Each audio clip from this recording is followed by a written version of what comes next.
Of the Lake Mills City Council for December 19th, 2023. Misty, can we have a roll call, please? Ms. Curler? Here. Mr. Waters? Here. Mrs. Bishop? Here. Ms. Quidnow? Here. Mr. Fields? Here. Thank you. Thank you. Please rise with me for the Pledge of Allegiance. Pledge allegiance to the flag of the United States of America and to the republic for which it stands, one nation, under God, indivisible, with liberty and justice for all.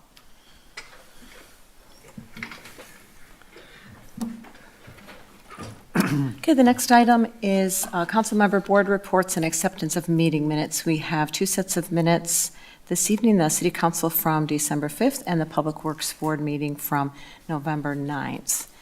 Are there any questions or comments on either of those minutes? No? I had one minor correction on the City Council meeting minutes under correspondence. Let me just call this up. There's a reference to, and this was correspondence that I had received. It says potential lake management committee, and I guess I'd like that to be restated as potential lake management district, because we already have a committee, but this was specifically about a district. So do we need to do a motion to make that correction? We have a committee? We have the Joint Rock Lake Committee. Okay. Yeah. But the correspondence that I had received was a potential lake management district. So I just want to make sure that's Unless clear. there's an objection to the change, you don't need a motion. Okay, is there any objection to making that change? Okay. Seeing no other comments or questions, we'll accept those meeting minutes with that one correction for City Council. Okay, then we'll move on to correspondence. Mr. Waters, would you like to start?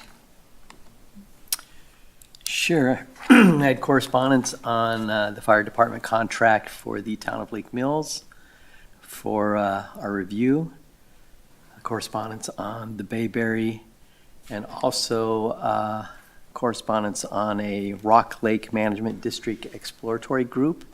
They have a meeting on January 8th, and I gave them my regrets for that. Thank That's you. Mrs. Bishop. Okay, I also had the correspondence about the Rock Lake Management District. I had correspondence in regard to the Parks Board and some areas of concern that the Parks Board is addressing, particularly with the mill pond. I had correspondence regarding a company, I think, that does play courts and ADA accessible play areas in towns. I had a correspondence from the town about the ladder truck purchase, and I had correspondences about the power outages last week.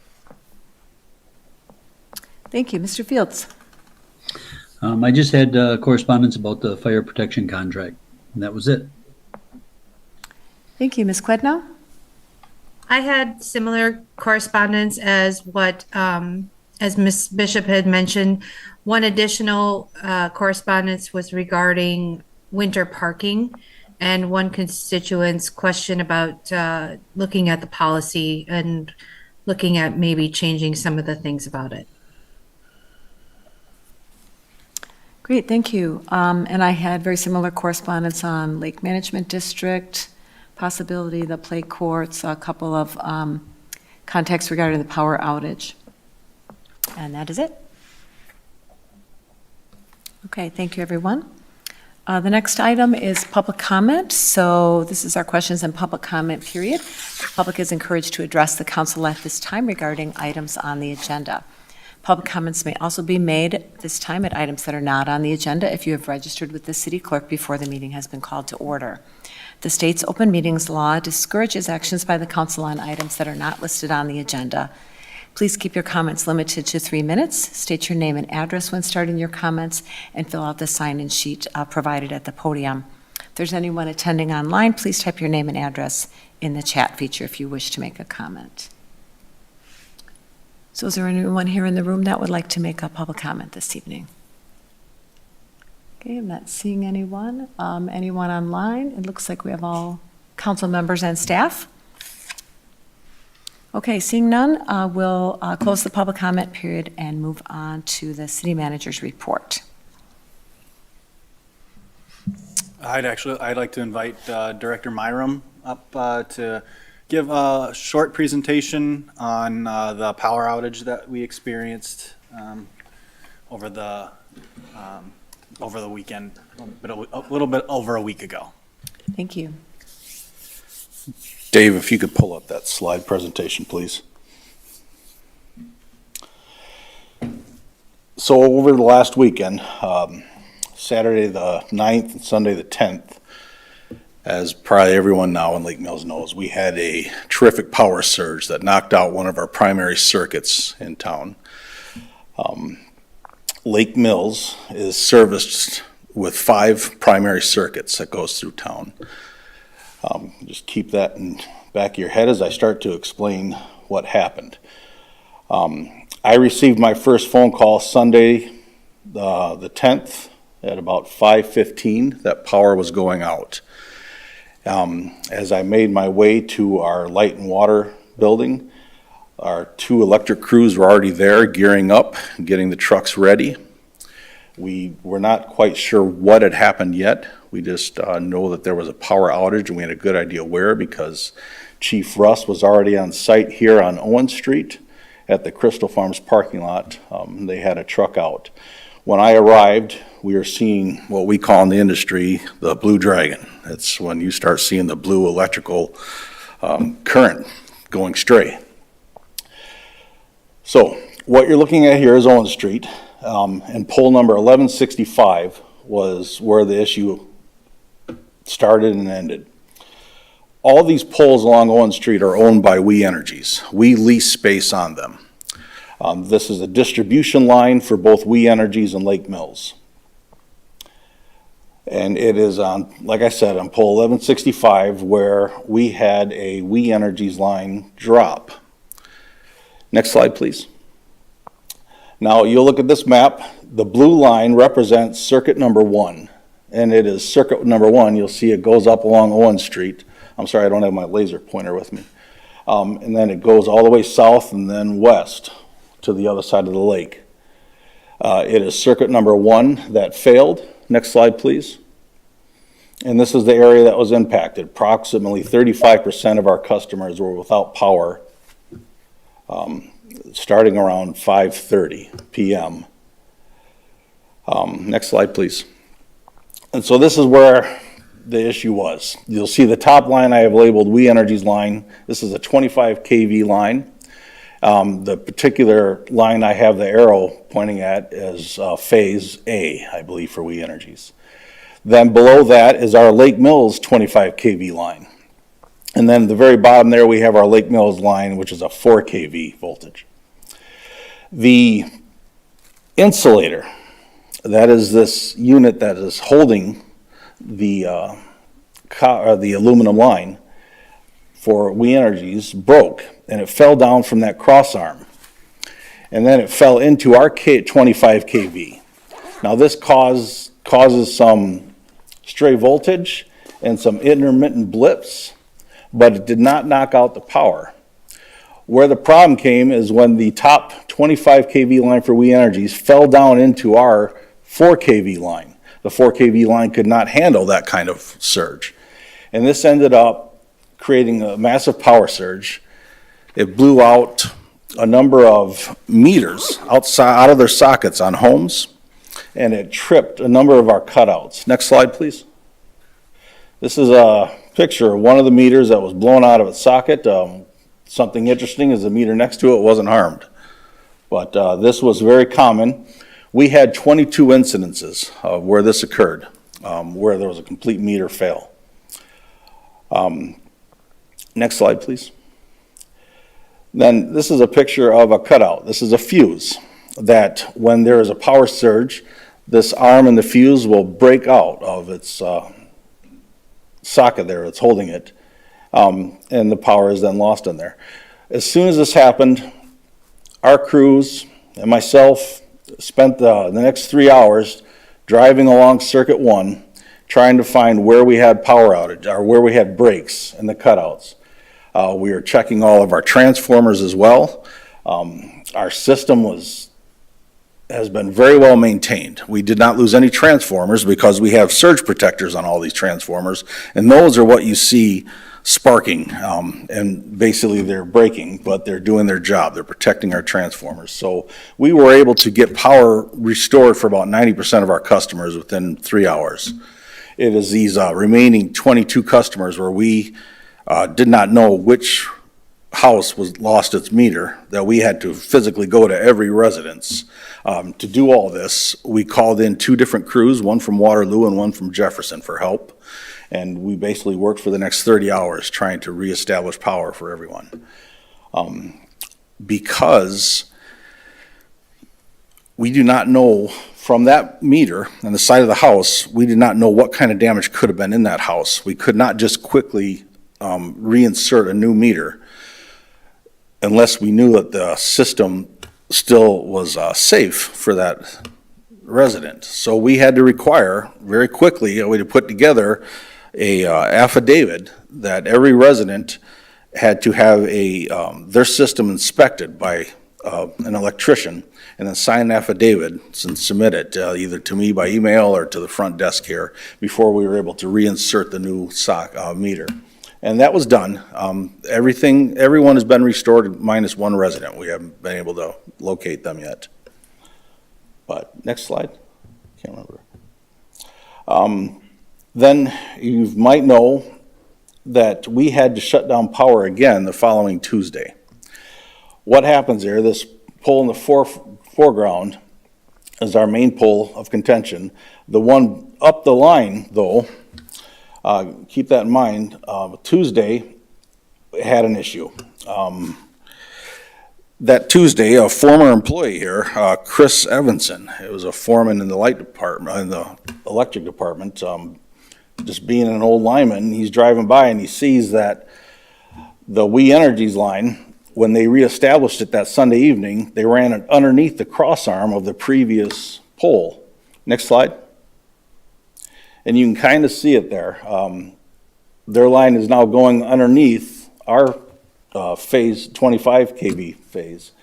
This was potentially very dangerous.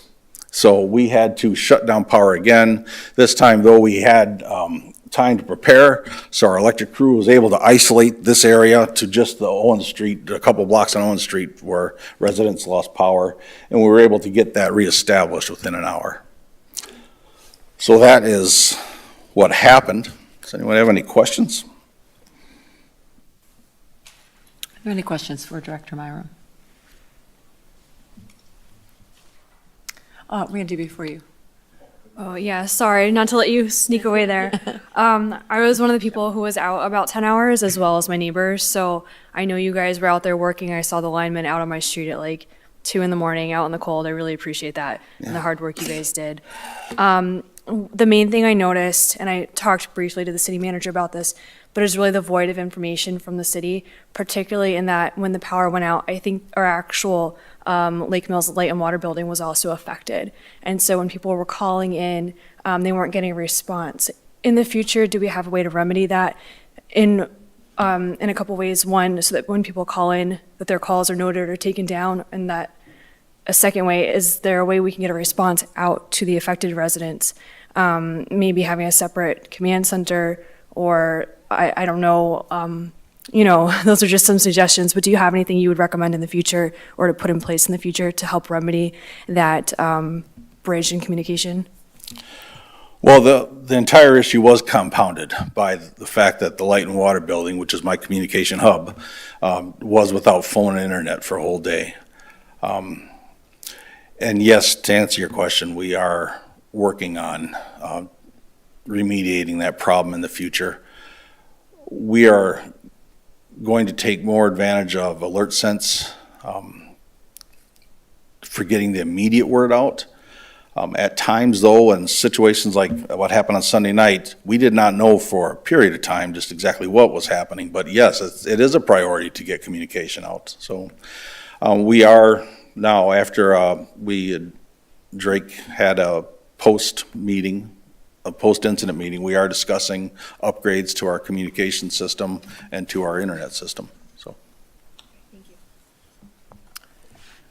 Thank you, Randy. And I guess I just wanted to add a couple comments and thoughts, particularly thank you to the linemen, the firefighters, and the other people who respond. This is very dangerous work.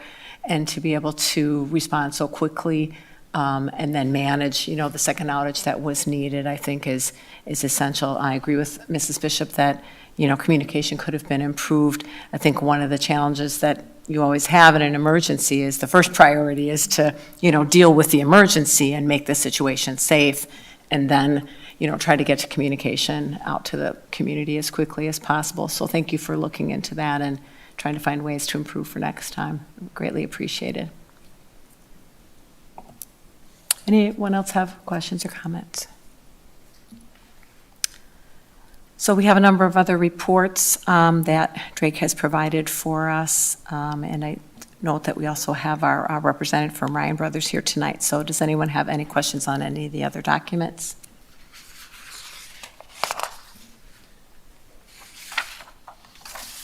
Okay, hearing none, we'll move to council business.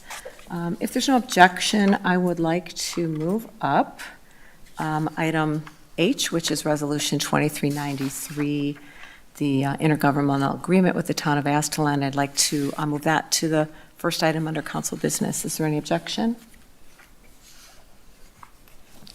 Okay, so we'll go to letter H. Misty, would you read that title for us, please? City of Lake Mills Council Resolution 23-93, resolution approving the intergovernmental agreement by and between the City of Lake Mills and the town of Astellon for provision of emergency medical services. Thank you. Is there a motion? I move to approve Resolution 23-93, approval of intergovernmental agreement with the town of Astellon for the provision of emergency medical services. Second. Michelle can have that. Okay. Ms. Quidnow, sorry. Motion by Ms. Bishop, Mrs. Bishop, second by Ms. Quidnow. Staff? I don't have much to add tonight. This is the culmination of multiple conversations with the town of Astellon that we've been working together on to form this partnership. Excuse me. The IGA has been reviewed by Ryan Brothers, and it was approved by the town board of the town of Astellon. The map shows where the service area will extend to. Per the agreement we have with Ryan Brothers, 50% of the revenue from the town of Astellon will be forwarded on to Ryan Brothers. 50% will remain with the city, and then there is a credit clause in there that we'll calculate and credit back to the town of Astellon the amount that it takes to equalize the per capita rate between the city of Lake Mills and the town of Astellon, taking into account the revenue from the town for their per capita rate. So they will be, it's incorporated into the parent agreement, so the town of Astellon will be signed on with us in this venture through the end of through the entirety of the term of our contract, with the same terms for notice and potential termination if in the future there was a desire to go in a different direction. Thank you. And I would note that as a part of the agreement, there's a map that shows this area. And so the service area, for those who are watching, is essentially sort of on the east side of the city of Lake Mills, that area of the town of Astellon extending to the Crawfish River. So if people want to know the overall area, you can take a look at that map. Are there any questions or comments for staff? Mr. Waters. Yes. In dealing with this contract, there of course is the expenses from Ryan Brothers, which is outlined in the contract, but there's also the secondary vehicle, which is the Lake Mills Fire Department. How's that covered under this arrangement? The City of Lake Mills Fire Department ambulance will provide service to the area. There's no additional cost for that incorporated into this contract. So the revenue the city receives is the 50% of that $48 per capita in the first year, minus any credit. The fire department does bill for their services, so they will collect run revenue from anything in the course of their business, and then we also have the contribution that the town provides under the fire department contract as well. So those would be the revenue sources that exist for those services. So it's basically covered under the fire contract then? No?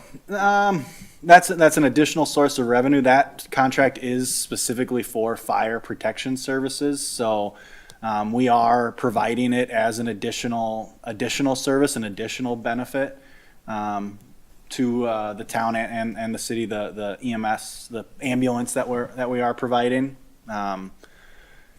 So that it's just that I was just identifying the revenue sources we have from the town of Aztalan for fire and EMS services is restricted to those, the per capita rate, and then the fire department contract we have with them. So their contribution goes towards the operating budget of the fire department, which includes the paid on call wages and the operating, anything included in that operating budget. So they do kind of cross paths, but the contract for fire specifically is related to fire protection services. Thank you. Mrs. Bishop. I'd like to ask a clarifying point, I think, to Mr. Waters' question. So in the agreement before us today, it references and attaches by reference here too, Lake Mills, the city's agreement with Ryan Brothers. And in that agreement, we're saying that we are providing our fire department's ambulance to supplement the Ryan Brothers service. So is that how we're thinking about bringing our fire department ambulance into operation under this contract with Aztalan? Is that fair? That's a good clarifying do that, point. okay. The Ryan Brothers ambulance will remain the first out. The fire department ambulance is first out on mutual aid responses, MABUS responses, and then second out it responds on second out calls as well. So it will operate under the same hierarchy, same flow chart that it operates for the city currently.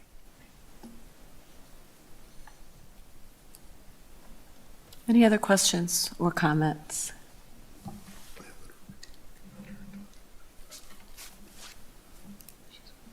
All right, if not, we'll have a roll call vote, please, on Resolution 2393, which is the approval of an intergovernmental agreement with the town of Aztalan for the provision of emergency medical services. Mr. Waters? Aye. Mrs. Bishop? Aye. Ms. Quidnow? Aye. Mr. Fields? Aye. Ms. Curler? Aye. Motion passes 5-0. Thank you, and I'd like to thank Larry Christensen in particular from the township for working so closely with our city manager towards this agreement. Hopefully it'll be mutually beneficial, and thank you, Cody, for being here as well this evening and for working through this with us. Okay. I'd like to propose another move, that we move agenda item J, which is a decision on options for the evaluation of the city's engineering and planning consultants, that we move that to be the next item on our agenda. Is there any objection? Okay, seeing none. We have a memo from staff for our consideration. Drake, would you like to summarize this for us? Sure.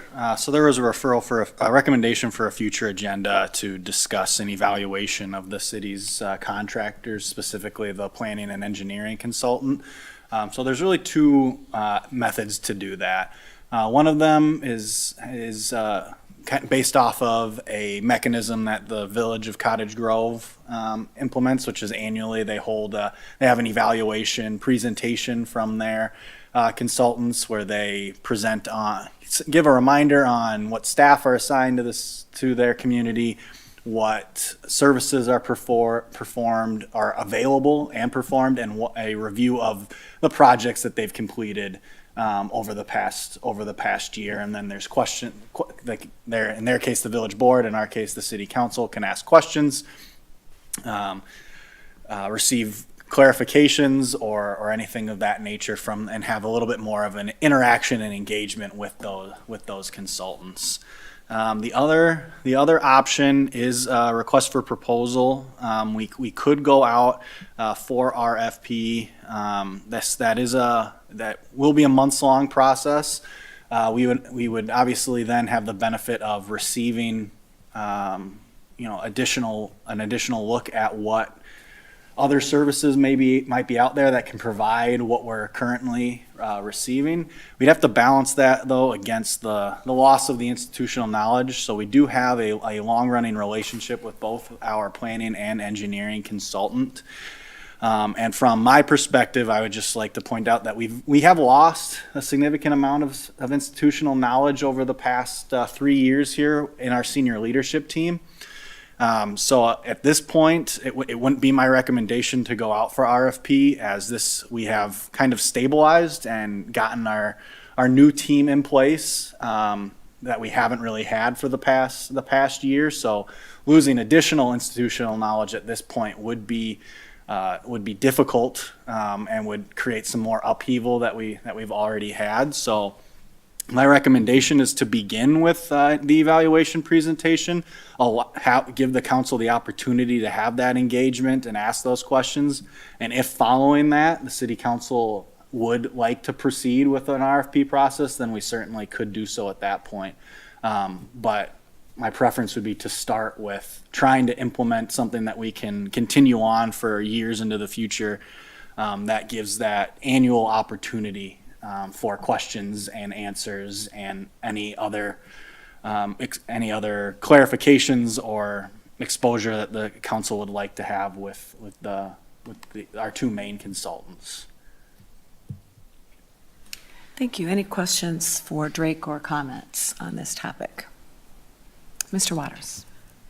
I brought up this topic to review, and thank you for the feedback. The suggestion number one, as far as the implementing an annual evaluation, I think that is great. It'd be nice to have that and to be able to report back to council on those relationships and how things are going and maybe how we can improve for the future. The RFP process, I think it's been well over a decade. I think it's about 15 years since we've reviewed these relationships, and I think that the current contractors would have an advantage in an RFP process because they do have this institutional knowledge, but I don't see a reason to hold back at this point. I think it makes sense to move forward. I think we owe it to our constituents to review these relationships, and I think it makes sense to move forward with an RFP process. Mr. Waters, may I just ask a clarifying question of your statement? So are you proposing that we would pursue both options? In other words, that we would ask for some kind of a report from our current consultants and also start a new RFP process? I would say moving forward, we should do the annual evaluation, but I don't see a reason to stop the RFP process at this point. Any other questions or comments?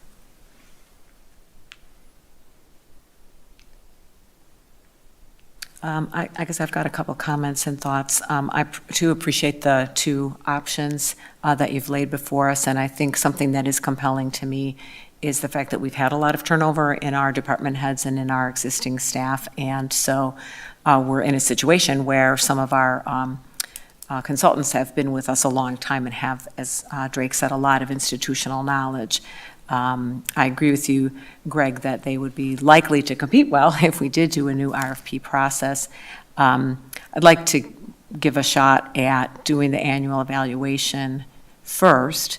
It's interesting that we haven't done this before, and I think it would be good for the council and our whole community to hear from our consultants what services they do provide, because I think there can be some misunderstanding or misinformation about what the services are that we receive. And certainly there are reasons that we've had these consultants, because we don't have all the resources in-house or all the expertise in-house for all the work that we need done. So I would advocate for starting with the annual evaluation and then looking at doing an RFP sometime a little ways down the road where the timing is appropriate. And I guess having said that, Drake, I'm curious, is there a certain time of year that you would recommend to do an RFP that would key in with our budgetary process and other things? For an RFP process for professional services rather than, a bid for a public construction project, I don't think there is as timely of a nature as that, as far as to get, best pricing. Often, hourly rates are going to be what hourly rates are, and so I don't know that it's as important as it would be for, say, a road reconstruction project or not. So I do think we have flexibility on when we go out to RFP. And I don't think we have to be too concerned about, not receiving competitive, proposals or well thought out proposals because of the time. Maybe summer would be the busiest for planning and engineers.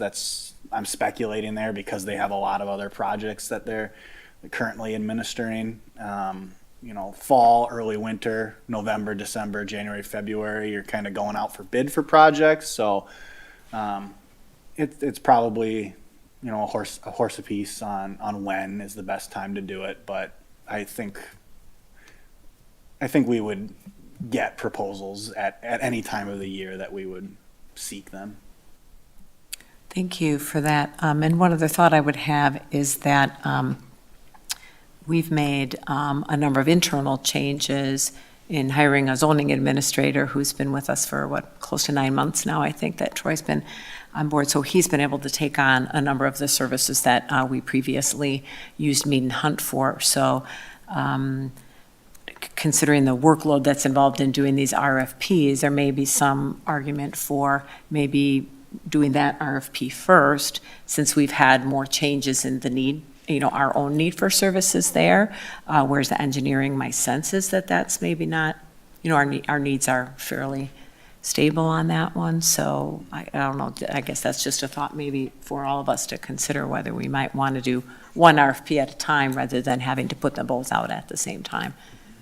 Yep, we certainly could. We have kind of experimented with what we assign our contractors with. So, like you said, we have a new zoning administrator. So, Mead and Hunt is no longer performing our day-to-day zoning administration. That falls to Troy.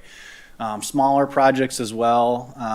Randy Myram, Director Myram, has significant experience in project administration. So, for example, the TAP grant project administration, he is taking on more of a role there rather than contracting out project administration. So we have looked at what opportunities exist, where does the skill set lie on our staff that they can take advantage of, and what is best served by being supplemented by our outside contractors. So we have looked at what what we do with those consultants, moving forward in the future, and evaluate whether staff is capable of performing some of those duties under their normal day-to-day workload, and then supplementing that with consultants as needed on larger projects, more involved projects, or if there's multiple projects, kind of splintering that out to our staff and our consultants as needed.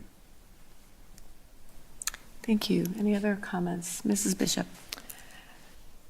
Mr. Daly, I'm sensitive to the turnover that we've had and the institutional knowledge that we've lost so far, and the knowledge that these two consultants do bring. I had the opportunity to work more so with Mead and Hunt very directly and a lot while I was on the Plan Commission during the comprehensive planning process, and I did appreciate their input on those matters. That being said, these contracts are expensive. They've been going on for several years, over a decade, And part of the way that we can bring some costs back in line is an RFP process. And, that doesn't mean necessarily that our two consultants will go by the wayside, but it does mean that it's a chance to look at the services being provided as a whole, those expenses, and, how we can better do this for the city and for our constituents. So I don't see any problem with implementing both the annual evaluation presentation and going out for RFPs. It will take a few months. We have to get language. We have to discuss it more in our council sessions. So I'm on board with doing both at this point in time. And that's where I stand right now. Doing both options, in other words, the evaluation and the RFP. Yes, implementing the annual evaluation or review, however we want to phrase it, and going out for RFP, knowing that that's going to take some time as well. Mr. Fields or Ms. Quidnow, I want to make sure I'm recognizing you if you have any comments. Well, I can jump in quick. I agree with what Mrs. Bishop just said. I think if we sit down and implement the evaluation in the near future here and maybe shoot for RFPs this fall, that would probably be the best combination. I concur with all of that. So the memo describes an annual presentation in the final quarter of the year. We're just about to the end of the year, so I don't know if that's something we'd want to try to get a presentation early in the next calendar year, just to kind of get that process started. I think in this instance, we would look at the first quarter of 2024, just to show what that would look like and what it will look like into the future and adjust that calendar going forward. And then, based on this discussion, if all the council members are in support of, or a majority of council members are in support of this, that could even be incorporated into, the RFP and a subsequent contract, that would be an expectation that we would be receiving, that type of an annual presentation. Mr. Waters. Mr. Daly, did you want to maybe put together a motion that would include what the RFP process would be about? Would it include like an advisory board that would review these RFPs, that would make recommendations to council, something along that line? And maybe that's something we could vote on in the next month or so? Sure. Yep, I can put together, I won't have the full RFPs done, but I can put together something that gives a framework on how those RFPs should be developed and then get that to the city council for consideration. Okay, great. So do you need any kind of a motion this evening, or do you have enough direction based on our discussion? Nope, I know the will of the body. Okay, so we'll generally be looking for some kind of a presentation from our current contractors early in the new year, and then kind of a draft resolution that would lay out the RFP process for the council to vote on. Okay, thank you. Thank you, everyone. So let's go back to our regular agenda. So letter A under council business is Resolution 2385. So I'll give Misty a moment to get back there, and then ask if you would read that title, please, Misty.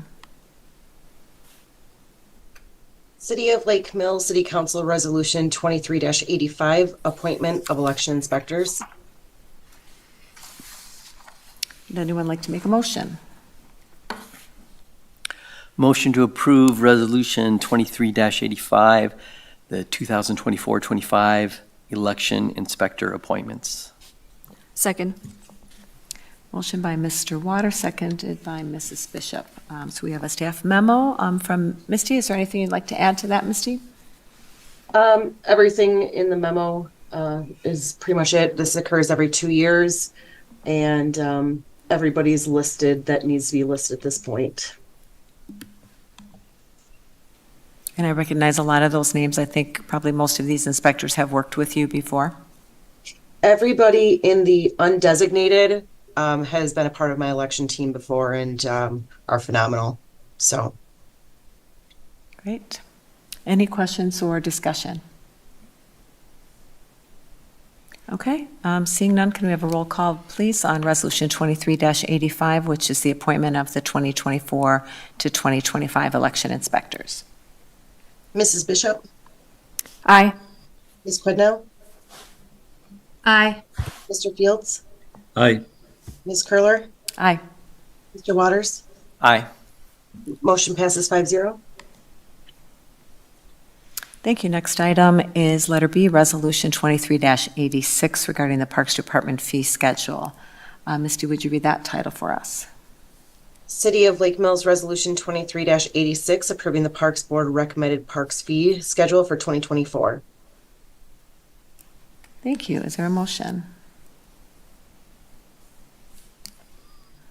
Okay, I move to approve Resolution 23-86, approving the Parks Board recommended parks fee schedule for 2024. Second. Second. Motion by Mrs. Bishop, seconded by Mr. Waters. So I see we have Director Schreiner on the line. Would you like to have him go ahead and summarize? Okay, Eric, can you summarize this issue for us, please? So if you look at Resolution 23-01 with Mrs. Bishop written at one of our Parks Board meetings, what we did was reviewed basically our current expenses involved in specifically our athletic field maintenance fee schedules, as well as our boat launch fee schedules. So if we focus on those two things, the past 2 years, we've actually had extra fees associated with ball diamond maintenance. So that's both outfield maintenance as well as our actual grounds and turfs out there. And then we just are not able to cover the costs associated with the actual ball diamond maintenance based on some things that I did describe within the memo. And then earlier this year, the township did vote to change and update their fee schedules for the boat launch fees. And what we're trying to do at this point is have the same amount of fees for the same certain body of water. So all the access points on Rock Lake would have the exact same daily launch fees as well as annual launch fees associated with it. Thank you. Mrs. Bishop, anything you want to add from the Parks Board? Well, the council has the Parks Board resolution that was passed unanimously, and Mr. Schreiner did provide a memo. Really, I think it's an issue of just bringing fees in line, you know, as Mr. Schreiner said, for the same body of water, making it easy for everybody, and then updating fees so that we're recouping mostly personnel costs, especially on the weekends. The previous fee was not covering just the overtime to get people out there to work on the ball diamonds. And my understanding is our ball diamonds are heavily used. Yeah. That's correct, yes. Any questions or discussion from the council? I just have one quick question on, I think on the baseball field prep. I think you just made the comment, we're just basically covering the labor, not our equipment or consumables or anything like that. It just basically covers the city's labor. Yeah, the main part of the discussion at Parks Board was really calculating what was the overtime we had to pay and then what would be enough to cover that. Mr. Schreiner, maybe you can help me. I don't specifically remember details about the materials or, you know, like hours on any equipment. But we had agreed that this would basically cover those costs as well, I think. Yes, I can add to that. The last 2 years, we have done broadleaf applications as well as fertilizing of our outfields. Previously, there was some issues with WIAA using some of our outfields. There was, I suppose, subpar maintenance on our outfields for the most part. What we've done is the extra cost that we've done doing those actual fertilizer and broadleaf treatments on our outfields is an extra cost as far as materials for those. So what I'm trying to do is at least cover the cost of applying those in the springtime, as well as the overtime costs, which Mrs. Bishop referenced previously. Right, and what I really hear is the cost for materials and the broadleaf application, like that's really already covered in the parks budget. We were just trying to make sure that the fees were really associated with the cost of like going out there on those days and like dragging the fields and all of that.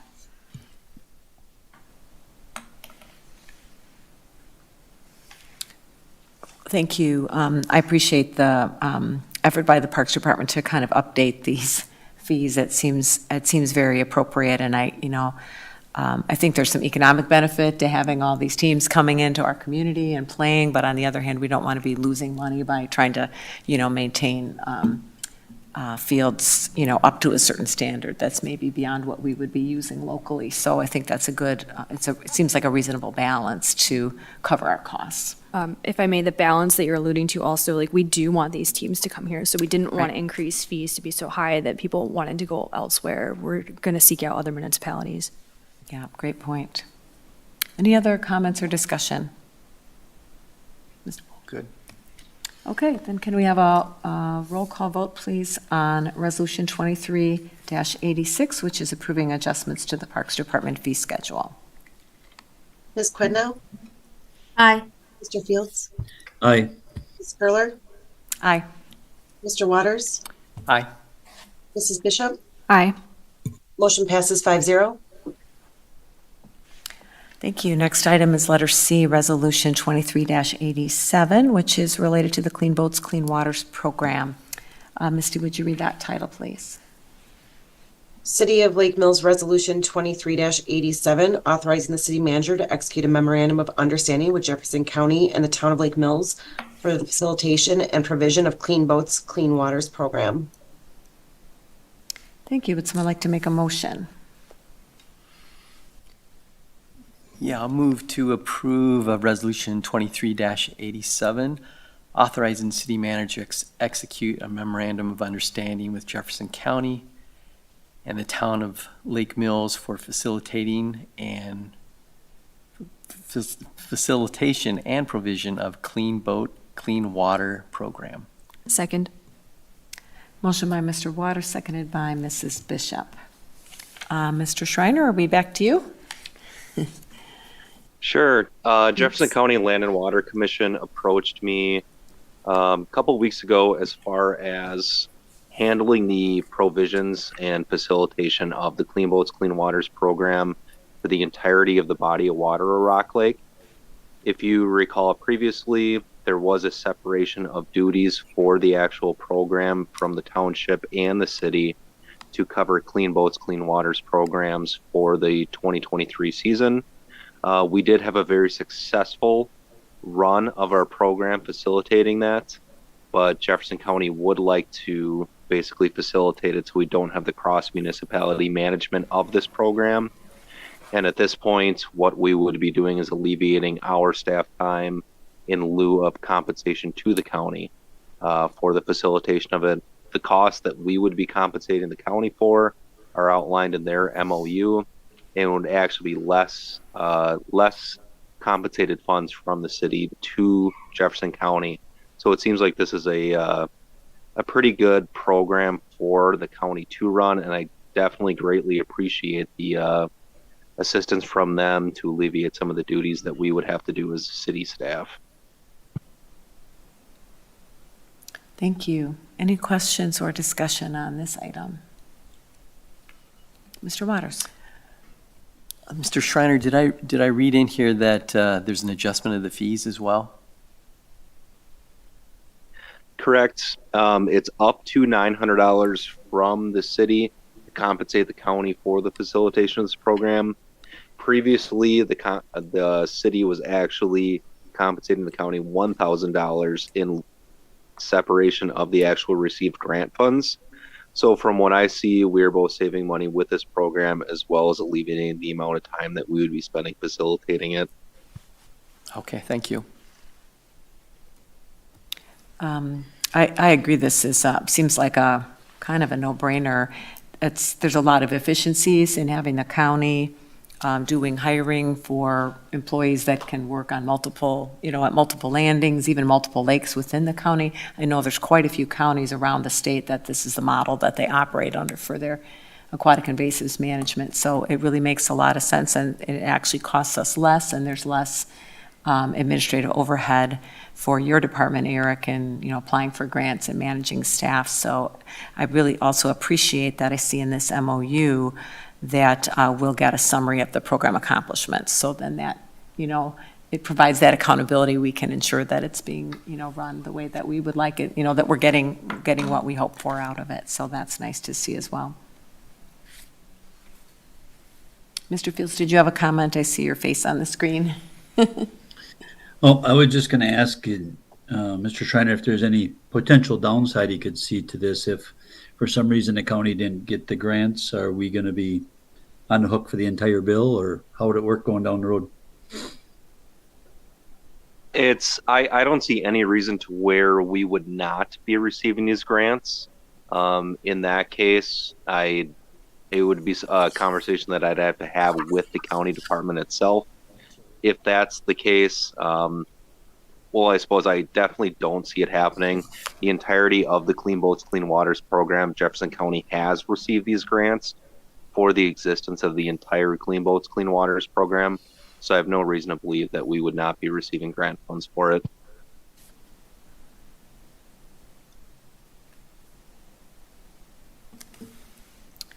Thank you. Any other questions or comments? Okay, hearing none, can we have a roll call, please, on Resolution 23-87, which authorizes the city manager to execute an MOU with Jefferson County for facilitating the 2024 Clean Boats, Clean Waters program? Mr. Fields? Aye. Ms. Curler? Aye. Mr. Waters? Aye. Mrs. Bishop? Aye. Ms. Quidnow? Aye. Motion passes 5-0. Thank you. Next item is letter D, which is Resolution 23-88 regarding a fund transfer in the capital budget. Misty, would you read that title, please? Resolution 23-88, authorizing the city manager to direct the treasurer to transfer funds, capital budget. Is there a motion? I move to approve Resolution 23-88, authorizing the city manager to direct the treasurer to transfer funds, capital budget.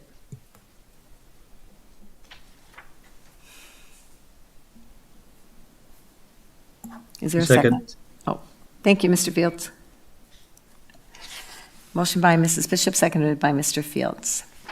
We have a staff memo. Drake, would you like to go over this? Sure, I'll start, and if you have any questions, Sam is online. great. But this is essentially for budgeted projects or purchases that have not yet been completed in 2023, but that are ongoing, on order, or will be completed or delivered in 2024. And so we carry those funds forward from the 2023 budget in order to expend them in 2024. So it's not authorization of any additional funds. It's previously budgeted and largely procedural to ensure that we retain those funds to complete the projects and equipment purchases that were budgeted for 2023.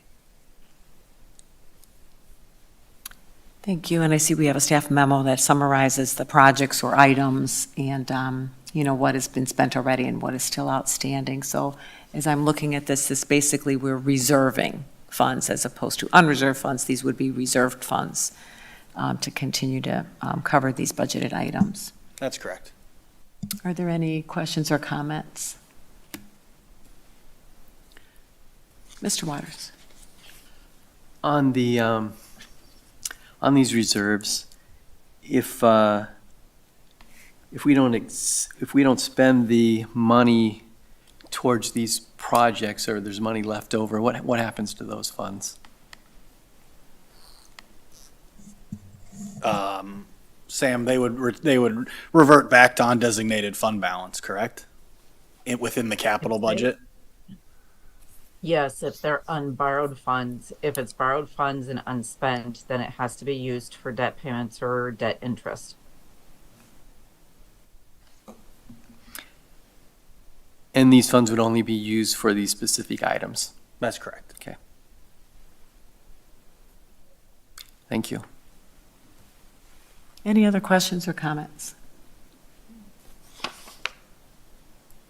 Okay, hearing none, let's have a roll call vote, please, on Resolution 23-88, which is a fund transfer for the capital budget, or 2023 capital budget.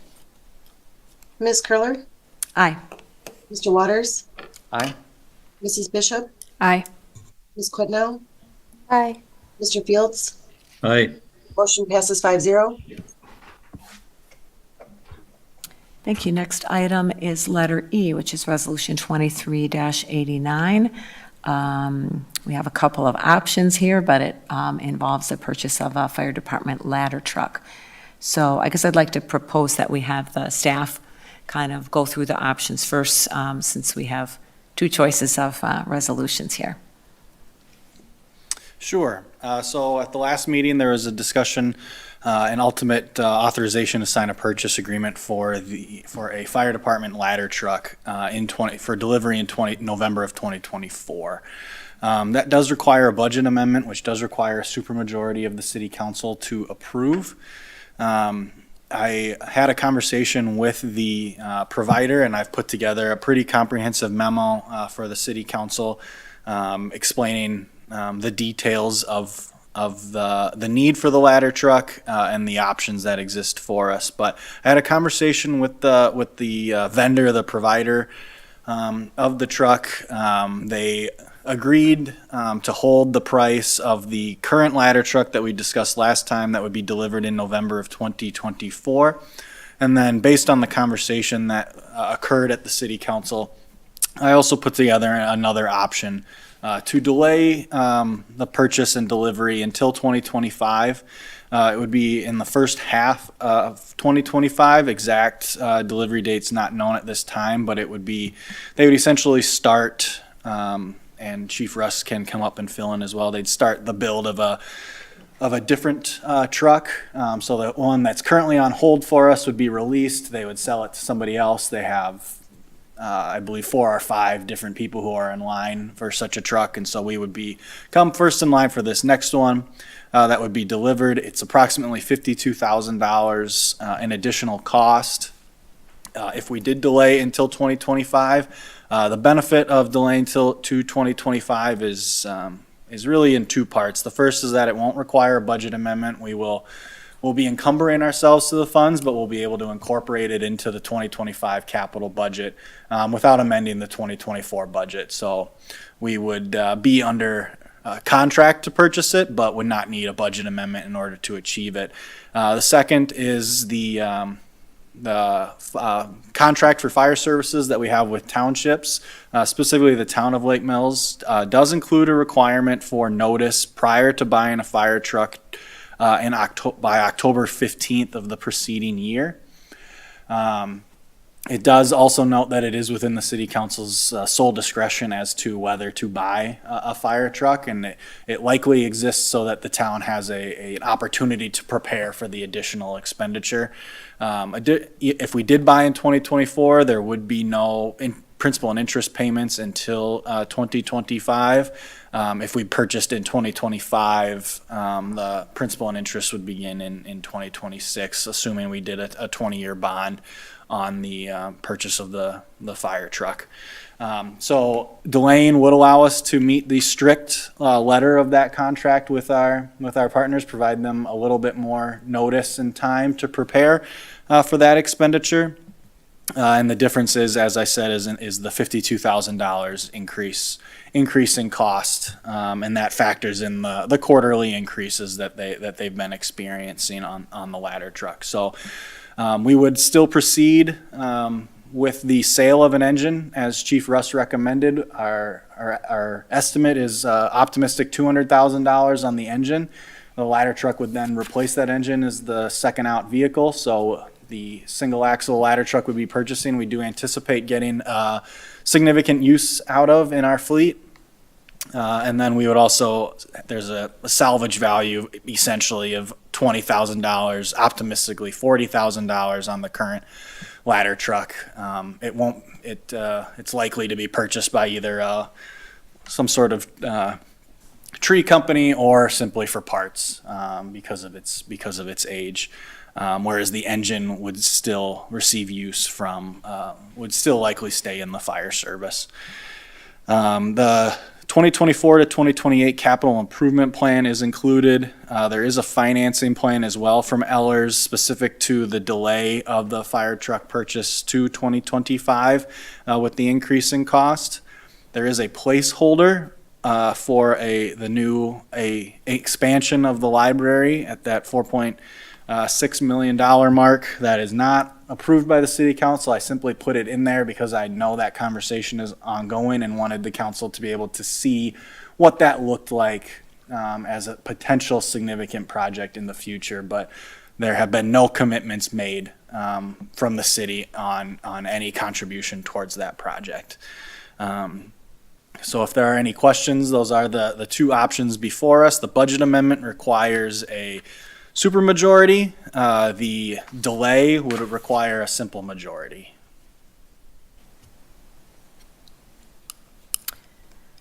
Thank you. Do we want to recognize Chief?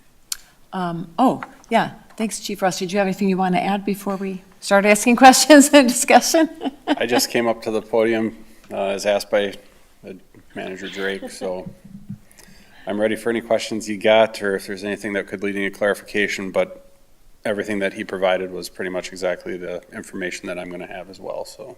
I do have one question right off the bat. You had shared with us last meeting that if we did the immediate purchase, or, the purchase this year, we would take delivery in November of 2024. If we delay, would it be November 2025? Would it be sometime earlier in 25? When would we take delivery if we did the delay option? It really all depends on, as it's been explained to me, is how they load their build processes, is they're obviously always taking in orders. So as they look at their lineup, they look at the truck that's being built, the line that it's on, the extensive labor, how customization of it. Is this a stock truck? Is this something that's really one-off? How much time does each of those takes? And what they do is they come up with these spots that are kind of gaps. And in order to be profitable and keep things moving, they'll take a vehicle like this. The one that we're purchasing is pretty much a stock truck. They'll put it in that build line.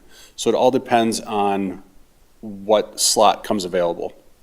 Those slots are constantly filling up. Right now, when I spoke with Jason from Reliant, his comment today was that we would be looking at end of first quarter, beginning second quarter delivery. So we'd be looking somewhere in the March, April timeframe. Okay, so it would not be a full year later than the short-term purchase if we delayed the purchase by a year? As of right now, that's the way it's looking. However, depending on how their inventory and their sales are coming in and what that backlog might look like as to where it's going to finally drop in. Okay, thank you. Does anyone have any questions or discussion on this item before we decide what direction someone wants to make a motion? Mrs. Bishop, and you weren't here last time, so I'd like to call on you first. Well, thank you. I did watch the meeting. I think I understand the main points of discussion there, and thank you for all the information you've provided, Chief. My question is actually for Mr. Daly, so if somebody had a question for the chief, maybe they should go first. Go ahead. Why don't you go ahead? I don't think he's going anywhere. Well, Mr. Mr. Fields, do you want to go Fields. ahead? Yeah, Chief Russ, I was wondering if you could explain, you were talking about at our last meeting, granted the sell of the ladder, sell of an engine, but you said we could put off purchasing another vehicle also? I believe there was a brush truck that was still out there. It was either a tender. Yeah, we removed, at Chief Russ's recommendation, there were two tenders that were in the 5-year CIP, two brush trucks that were in the 5-year CIP, and I believe a tender, neither of which Chief Russ indicated needed to be replaced within the next 5 years. So those, in that financing plan from Ellers, those dropped off. Okay, so I was gonna say that saved the better part of $750,000 there, plus if we sell the engine, and if we look at potentially using the rest of our ARP funds, this would it would have almost no impact on what our original budgets were that we were looking at this year. We're gonna be pretty close if we group all that together. So in my opinion, I struggle with spending an extra $55,000 to wait 4 months for this, if it's not gonna have a huge impact on us budget-wise. Thank you. Mrs. Bishop, you want to go ahead? Okay. First, I'd like to touch on the contract issue with the town. What contractual remedy would the town have if we don't give notice, if we were to adopt a budget amendment now? They can send us a notice of breach of contract, which there's a timeline. There's a timeline on that. We go to, I believe, mediation, essentially, which there's a timeline on that, several months. I think 3 months, perhaps, to come to the table and discuss. That person hears both sides. There's a question of if there are any damages, what the remedy would be, see if we can come to a resolution. So it would delay. They can provide notice, and then we essentially sit down and discuss. The question of damages is probably, it's purely a notice requirement, so there's no question of whose authority it is to purchase, so it's purely a question of notice. Could the failure to give notice in that mediation process you described in any way stop or delay our purchase of the vehicle? Essentially making the purchase more expensive? So I'm going to just jump in here a little bit.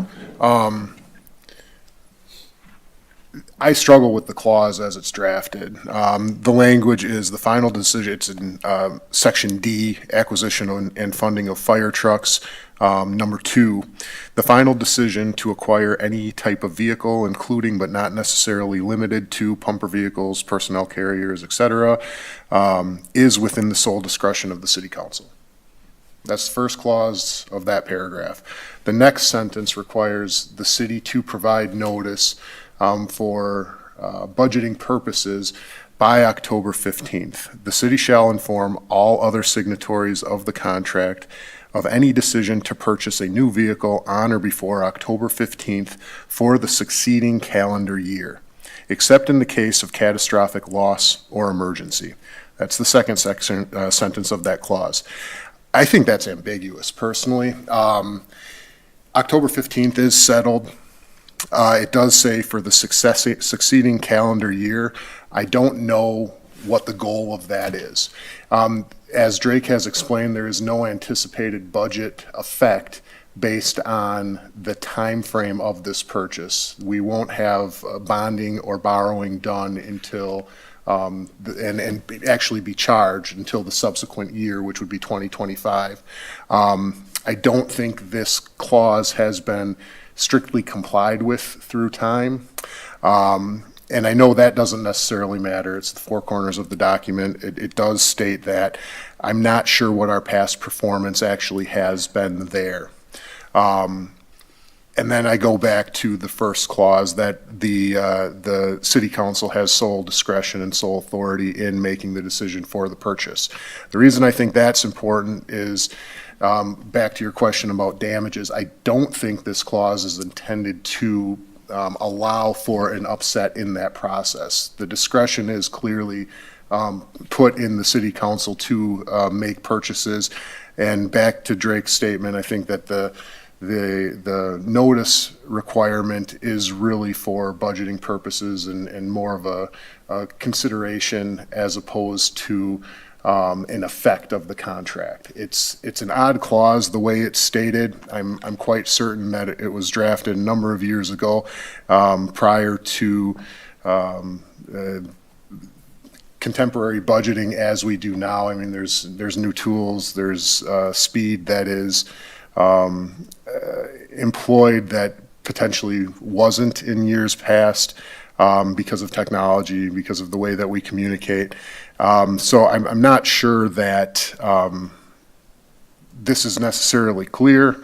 I'm not sure in the manner in which it's applicable, in that I don't think it's been enforced in the past. But it does state that based on the time frame of the decision to purchase, obviously October 15th of 2023 wasn't a possibility. The purchase hadn't been identified at that point in time. We didn't contemplate the inclusion of this purchase in our 2023 budget at that time. It was approached as an amendment to that budget, and I don't know how under those circumstances we could strictly conform with that clause. The final point that I'd like to bring up is quite simply really back to your question and what would happen, what would the effect of mediation be? I truly believe that it's just a delay. I don't see how they could affect the purchase. Any entity that's contracted with us under this clause could affect the purchase, could stop the purchase. I don't see an issue of monetary damages because it's notice, it's not an assessment of fine. There's no clause in the contract that states if you breach, you are assessed $100,000 or anything like that.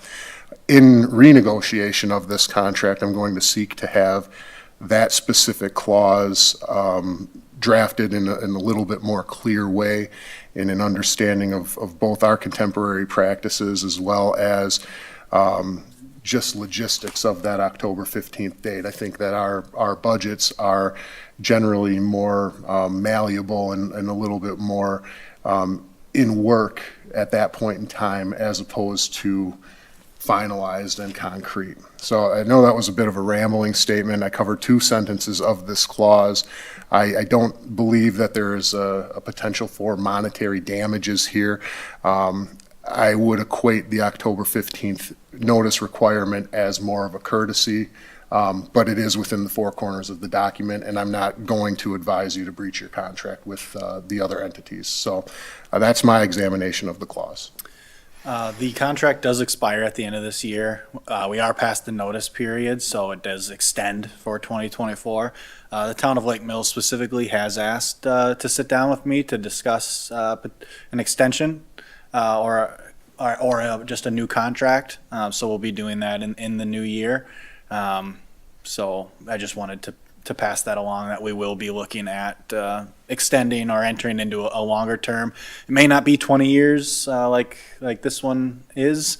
I believe this contract was put in place for 20 years to coincide with the fire department bonding for that, which our final principal and interest payment on the fire department building is in March of next year. So then that building will have been paid for in full.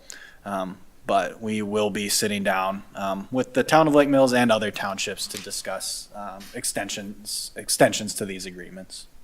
And because Drake brought the fire department, the station itself up, I would refer to D1, which provides a kind of a distinct difference between the 2 clauses. With regard to capital improvements to the fire station, notice and a hearing is required. With regard to purchase of a vehicle, it specifically has that statement that the city council has sole discretion and authority, and this notice requirement. It does not require a hearing. There is no ability to necessarily stop the purchase.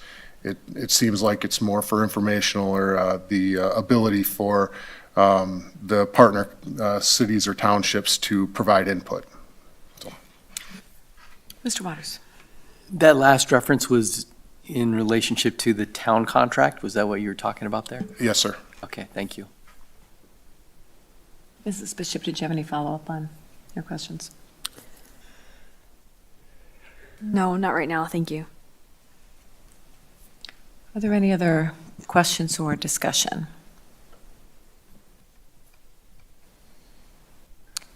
I would state, obviously, $52,000 is $52,000. I'm not going to say that's an insignificant amount of money. And I would always advocate for obtaining vehicles and products and services at the lowest possible cost that we can. When you take it out over the 20-year period of, if we did bond for it over that period, it's not going to be hugely impactful to our debt capacity or to the debt levy. Obviously, it is an increase in cost, but if we pay with the payment of it over time, it lessens the annual impact on it. Now, if we took out a shorter term loan or something of that nature, which we can discuss at the time of funding it, it would have a more significant impact as we pay it off more quickly. But our recommendation, staff's recommendation, will be to utilize a debt for this purchase, since this is a vehicle that we believe will be in service for the next ideally 25 years. I've got a couple of comments or questions. I appreciate Mrs. Bishop bringing up the issue of our contract with the town, and I think it is important that we, do our best to comply with all those agreements that we have with our neighboring communities.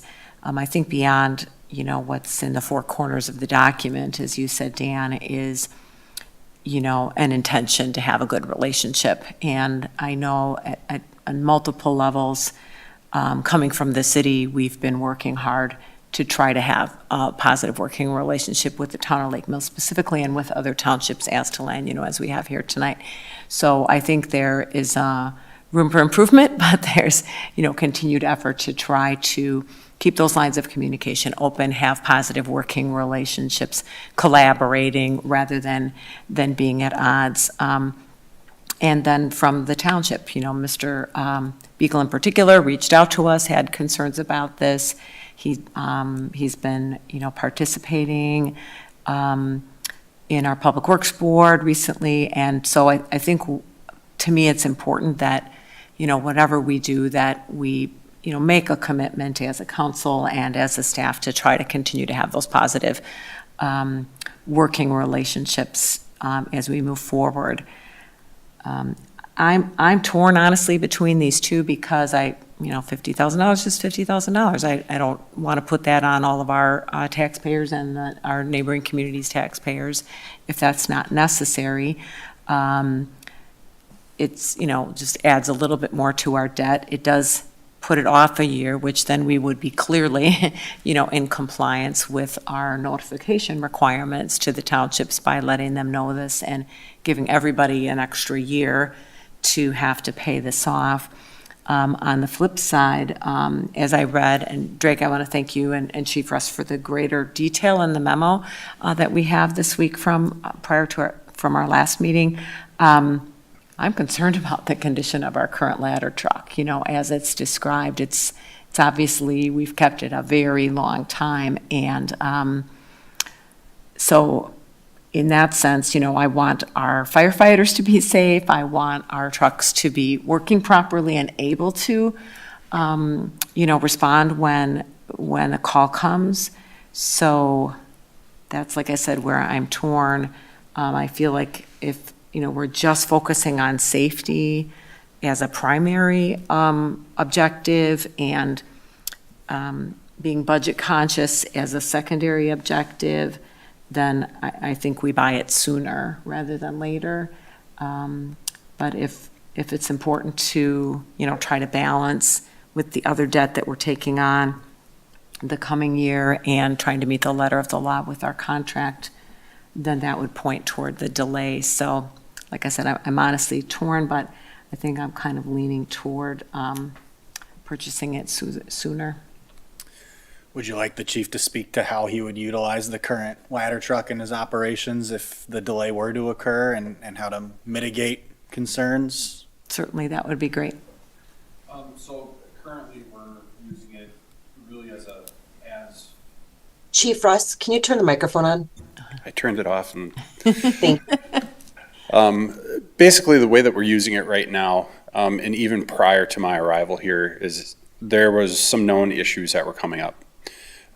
This vehicle had been talked about in the fire department several years.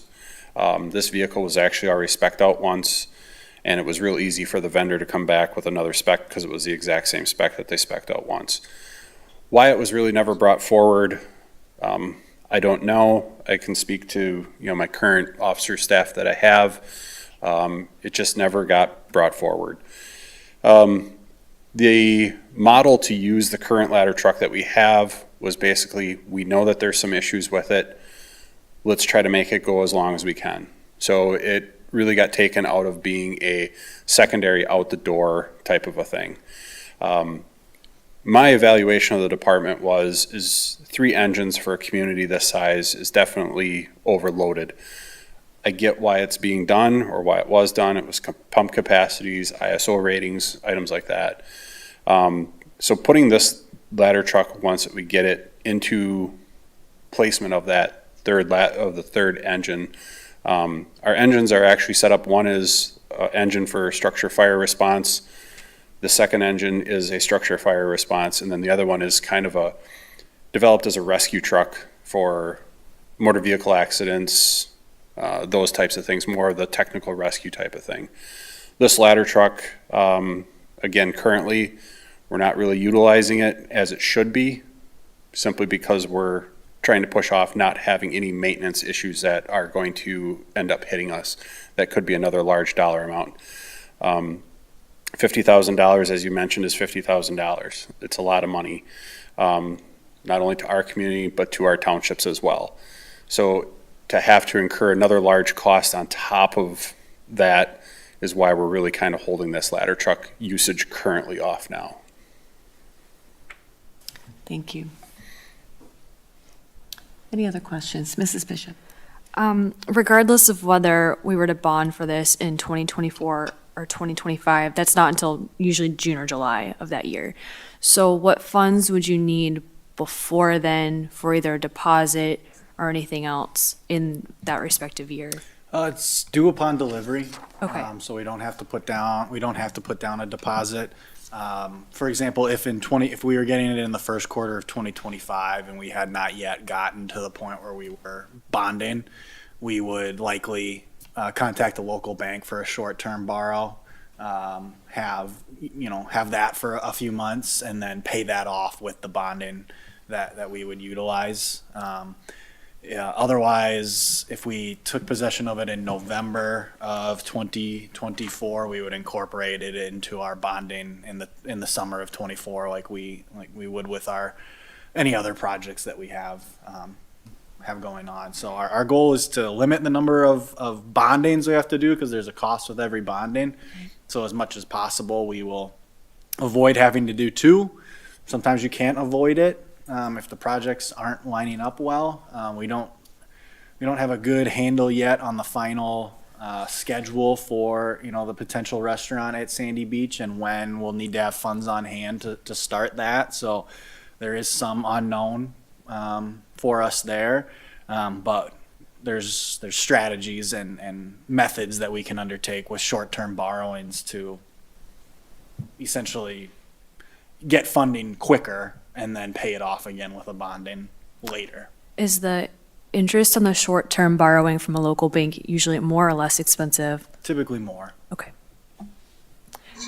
Ms. Curler, I'm leaning toward, if it's an expense we have to incur anyway, I'm leaning toward go ahead and doing it sooner rather than later, I think. That being said, if there were a motion to amend the budget for this next year, I think there needs to be further discussion, and we can do it after the motion, about how to really bring down the cost of the borrowing for this item. So that's what I'm currently thinking about. Is there anyone else that would like to make a comment that perhaps hasn't already before we have a motion? Mr. Waters? Yeah, I guess I'm leaning towards the 2025. I voted against it last meeting, basically because we had passed a 24 budget the meeting before, and then all of a sudden here's a rush. We need to buy a ladder truck, $1.5 million expenditure. I think it's expensive somewhat to live in the community. I mean, our taxes are high for people that are on a fixed income or people with young families. And, to have this type of an increase go into 24 it's kind of rough. And I think it belongs in 25 where we can better plan for it. It can be part of our budget cycle, and we can work it into our cash flow that way. So I'm leaning towards the 25 option where we can better plan for it as a city. Ms. Quidnow or Mr. Fields, do you have any further thoughts? Mr. Fields? I'll go back to what I was kind of saying before. Even though it's $52,000, by the time you finance it, it's over $80,000 we're spending. I if it's something we need, and how do we put a value on a liability if that ladder truck is needed and we can't use the one that we currently have? So I just see that there's a strong liability with the one we have, and it's an expense we're going to incur no matter what. So in my mind, it makes sense to move forward with this for next year's budget. Ms. Quidnow, any thoughts? Yeah, I'm really teeter-tottering between the two options, as I hear everyone else's as well. I can see where Mr. Waters' point is pretty clear on, maybe we wait and we can better finance or better prepare for it, and yet one is concerned about whether or not, like Mr. Field said, what if we need it? So I'm not quite sure yet exactly which way I'm leaning, but it is not an easy decision at all. So one other clarification. So we have some financing information from Ellers. And Drake, maybe if you could just clarify for us, that is based on an assumption of a 2025 purchase, right? A delayed purchase? This currently is, yes. If you were to go back to the last meeting, there would be the one from, that would be a 2024 2024 purchase. Okay, so you can compare those. I'm also if the council would like, Attorney Drescher's prepared to answer questions on his opinion on liability and where the city might incur liability and where maybe you don't need to be concerned. Certainly, yeah. Can you share that with us, Dan? I'll do my best. I would like to touch on one more contract clause between the township and the city. I've already stated it. It is in the second sentence. If this is a catastrophic loss, if this is deemed to be an emergency circumstance, that ladder truck is no longer inoperable, then no notice requirement exists.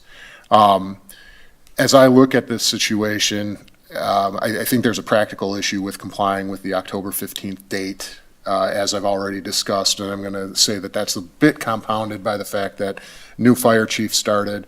He went through the process of auditing his department and deciding what model was most appropriate. He has reacted with a plan that includes getting rid of one of your current fire trucks and replacing the existing ladder truck with a piece of machinery that he has competence in, that he will utilize as the second out under basically all calls.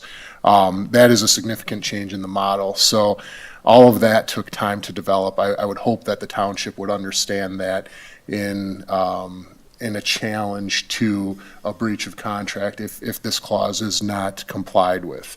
So that's my last statement with regard to the contract, unless there are questions specifically with regard to that. No. Okay.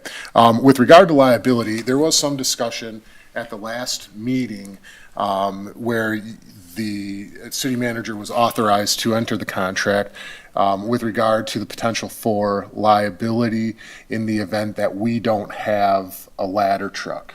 I'm not as concerned about a specific piercing of the veil of liability and getting to city liability for not having a ladder truck. However, I am concerned about ISO ratings and what we have presented to potential builders in the area, commercial businesses in the area. We had conversations with the hotel developer through the course of the last year, and those entities do rely on our ISO ratings.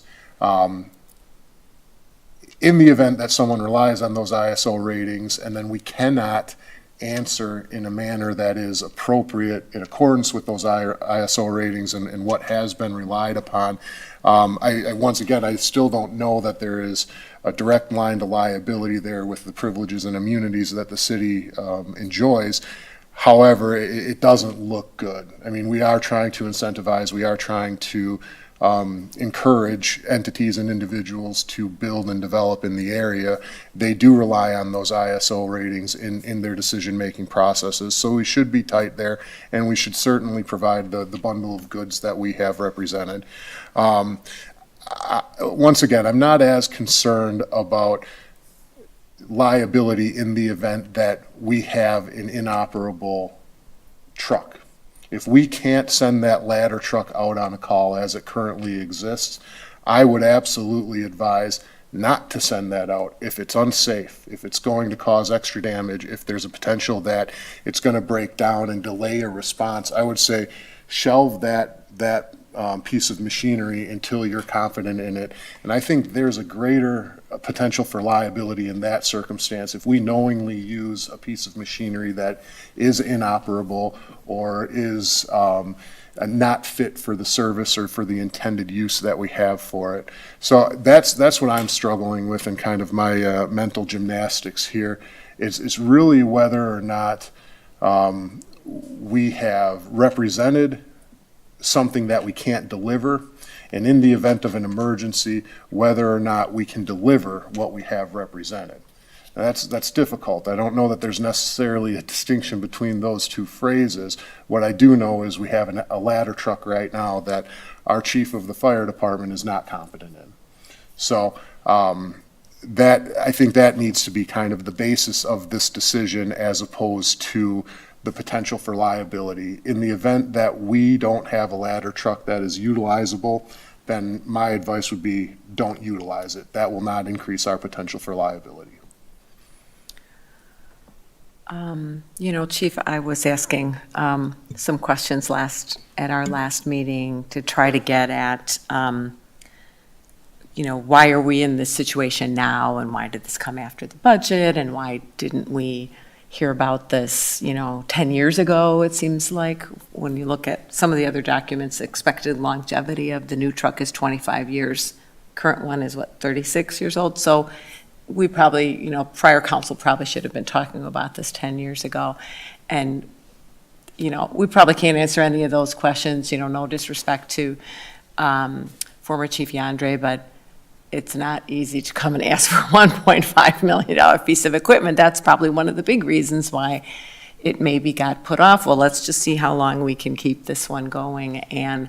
But when I look at the write-up and the age, I just feel like we're, it's as Dan said, it's not like what's our legal liability so much as what are we going to invest in to protect our community.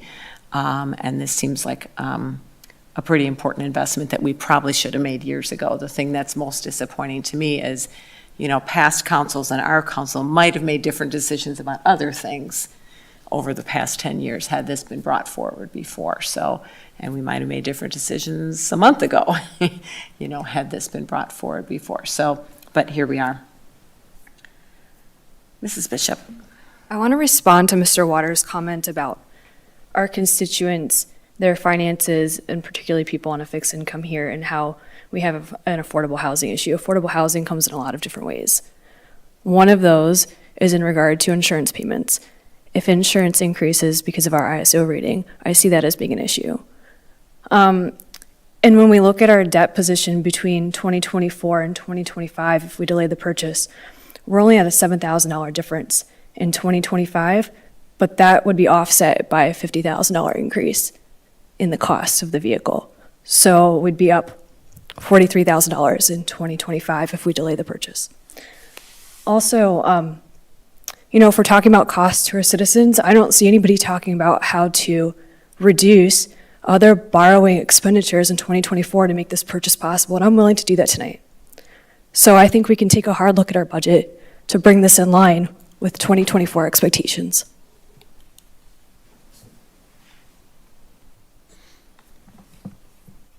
I do believe you could amend the resolution before you to reduce the capital budget in a corresponding amount if you identified. I believe that would be within the council's prerogative as the agenda item is set.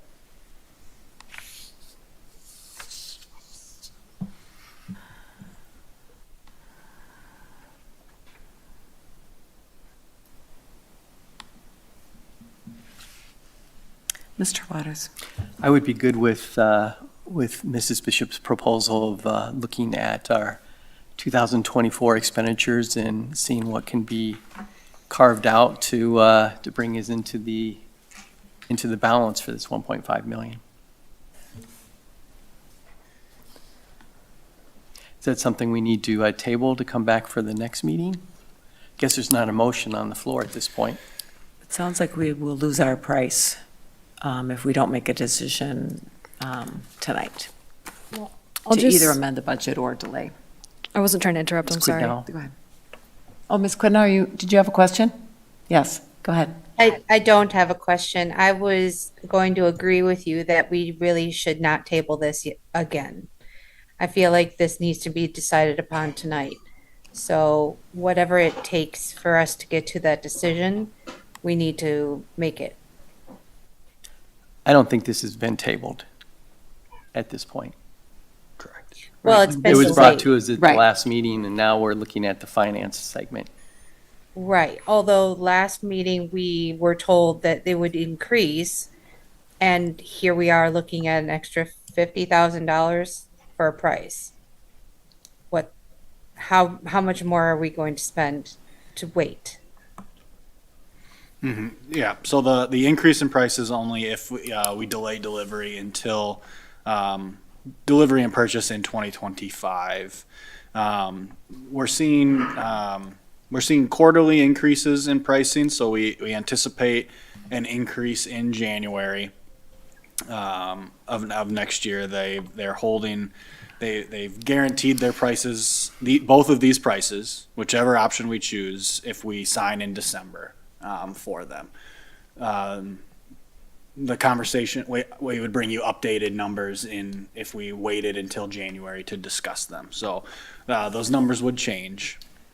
Obviously, the option for delivery in November of 2024 would go away. They will release that truck.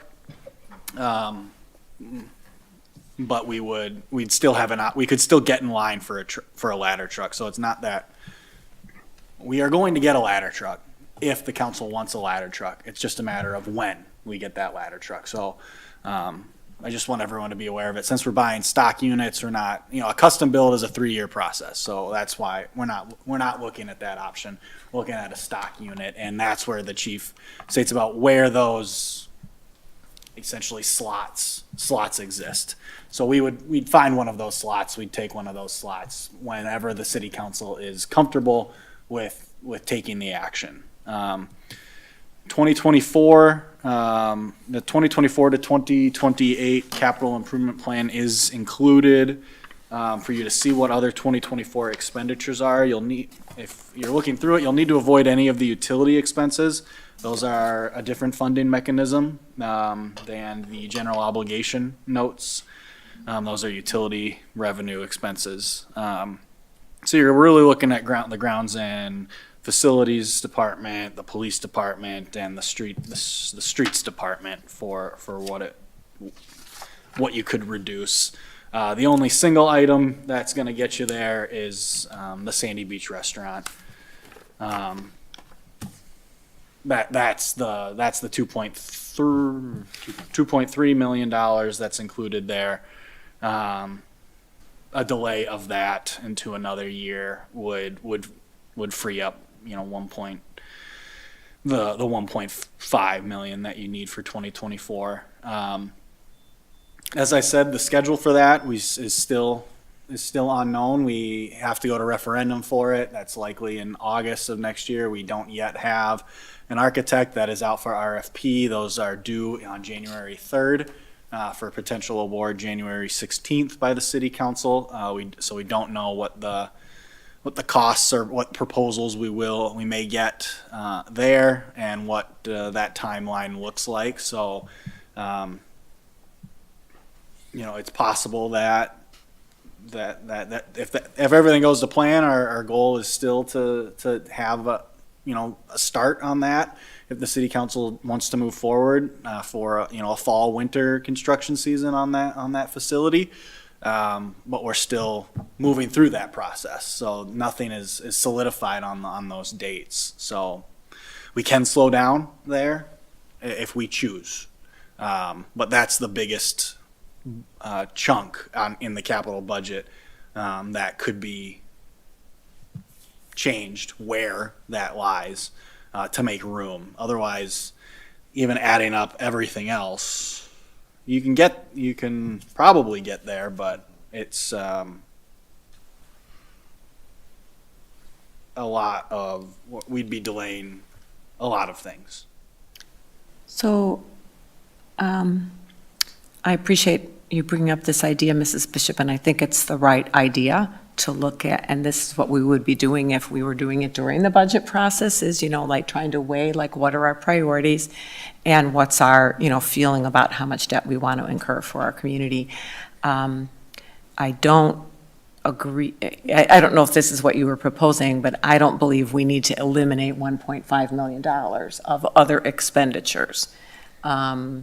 I think if we were having this discussion a couple of months ago, we may have been willing to tolerate a little bit more debt, maybe not another $1.5 million. So I don't feel like we have to find a full $1.5 million that we're not going to spend on other things necessarily, but I like the idea of looking for ways that we can save.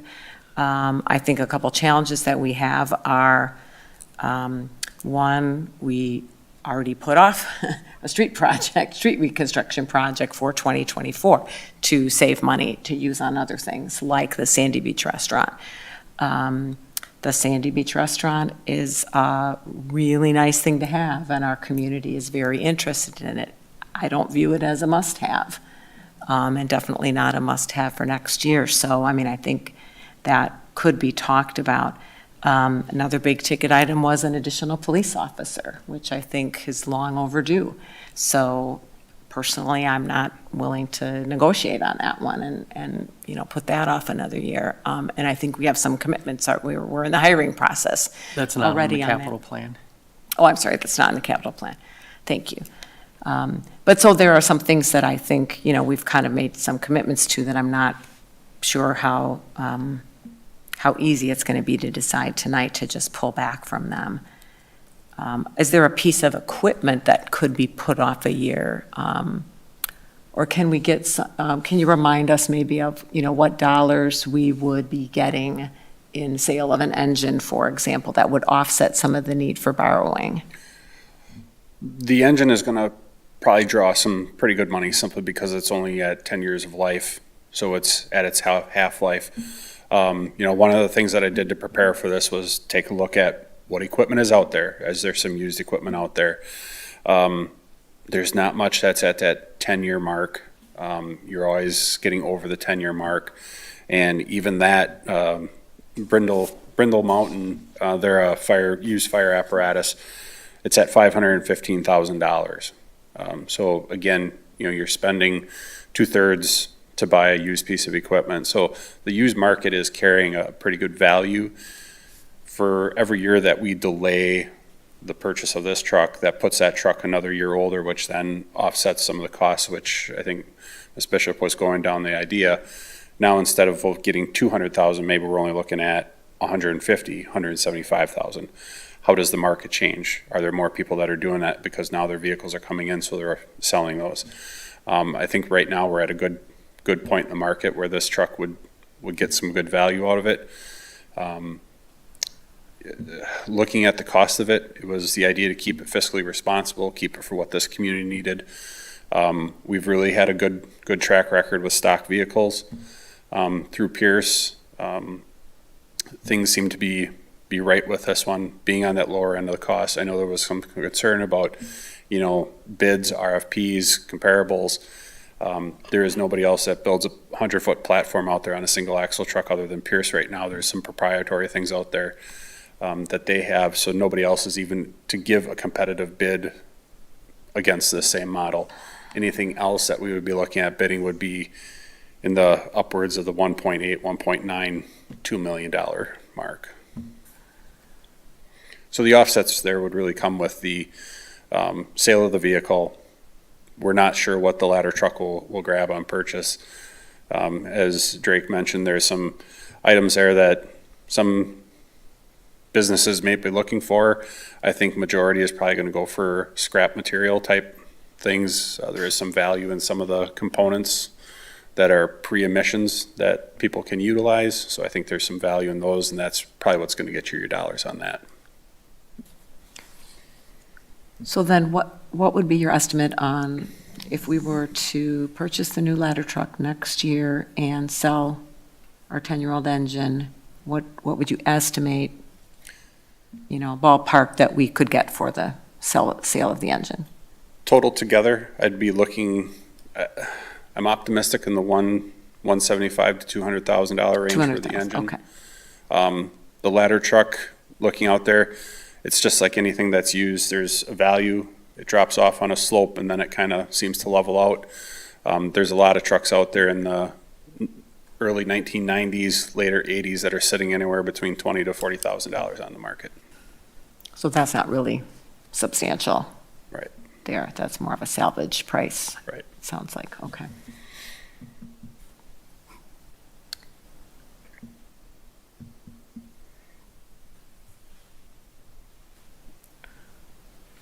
We've talked as a council about wanting to look at what's remaining in our ARPA funds and options for ways to use it. $268,000. Okay, this would be one way. I think your staff had some other ideas that you haven't had a chance to bring to us yet.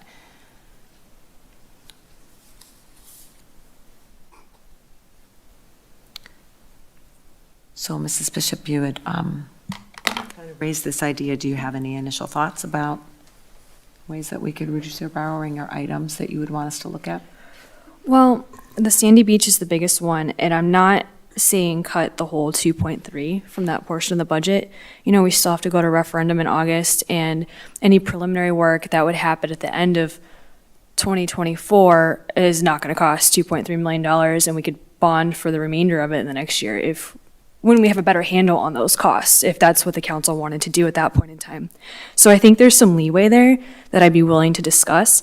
There's also some leeway in the ARPA funds amount and the amounts that Chief just discussed that we would get for selling the engine and a couple other things. My main goal is to bring down the dollar amount that we are committing to borrowing for this vehicle. And, so knowing that there are other sources of funds available that we don't have to borrow for is important in this discussion. I don't know that we've ever asked, but is it fair to say there's not any funding sources available to help support the purchase of this truck? Grants or anything like that? The funding sources that I would think of would be AFG. However, it's a matter of when that one opens back up, time frame. A lot of times, though, those are ones where you can't have a purchase already in process. It would be waiting. I don't know if I've ever seen an AFG go for a full amount on a ladder truck like that. I know that there's a lot of things as far as building opportunities with different loans and things like that.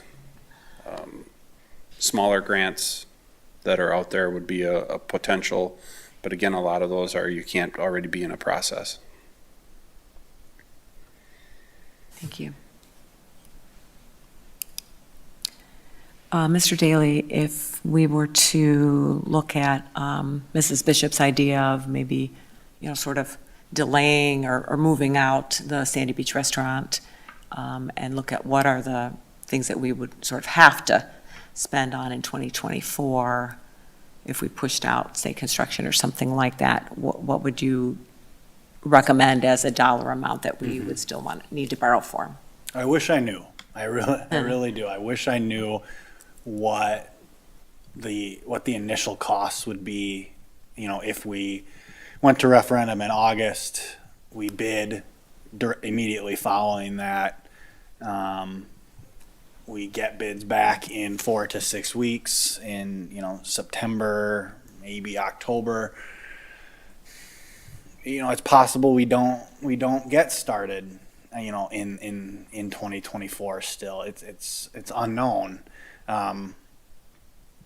Now, let's say we did get started in 2024 and we, did not borrow or, the amount that we needed.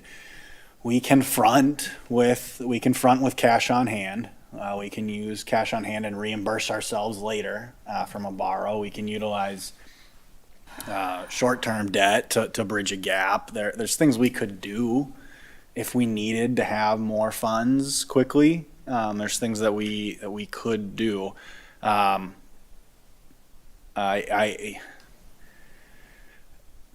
guess I'm humble enough to say I do not know what is entailed in the construction of a restaurant, and I'm not able to advise you on what amount you need to comfortably have on hand to handle the initial preparatory and construction work of that facility without consulting with whoever it is we contract with for the design of that facility. So what if we would think about this another way in terms of, we have an RFP that's out right now for an architect. We don't have to approve that contract, but let's say we do approve that contract, then we should get some dollars, some sense of cost. We'll be going to referendum. If we sort of shift our plan and think about that maybe that's all we spend on in 2024, and assuming the public is in support, our community's in support in a referenda, then we can, move the balance of that to 2025. So that's what I was trying to think. Okay, so can we take 1.5 million off of the restaurant, the budgeted amount for the restaurant in 2024, and put it on, add the ladder truck as a budget item? It's, it's not perfect equivalency, but, knowing we'll get some money from sale of an engine and so forth, and then just knowing that we will not have a lot of dollars to incur for construction until we choose to borrow for 2025. Yeah, we have control over when we start. We have control over when we incur costs, to some degree. So there's the flexibility there. We could simply not, begin until a later date. Well, and Mr. Daly, if I can jump in, the control that we have over costs as well, you can start construction, but you're not putting down the whole amount for the whole contract for the whole building. And You there'll have be construction draws. draws, exactly. So, you have leeway, a lot of leeway actually in that. We may be in a situation where we would do multiple borrowing in a year, though, which you said adds a little bit of cost. So like, we might not know in June, we're not going to know the results of the referendum in June, so we will or won't be borrowing, for that cost before we hear, what the community has to say. So to a certain extent, we might need to borrow at the beginning of a budget year as well as in the middle. Mr. Waters. So I looked at capital expenditures real quick, and if we take into account what we're going to get on trade-ins, if we use the ARPA money, we're looking at about $500,000 there. I looked at 3 items off the capital list. I'm not sure if we can delay for a year, but there's a dump truck. There's a Sandy Beach parking lot that we probably won't be using. And we could delay that for a year probably, and a seawall. I'm not sure if that can be delayed for a year. That gets us about $425,000, so that leaves us with about $600,000 that we could take off Sandy Beach, which would leave $1.7 million in Sandy Beach. I think we're getting close, and I think Mr. Daly will have more comment, but that seawall, from what I understand, is in bad shape. So I like where you're going, Mr. Waters. I would not be inclined to take the seawall off of next year. I don't think. I'm just taking the first stab here. Oh, no, of course. No, I Ideas appreciate that. I just, from what I know, that's one that really needs to be done as well. And I think it's also probably a safety issue.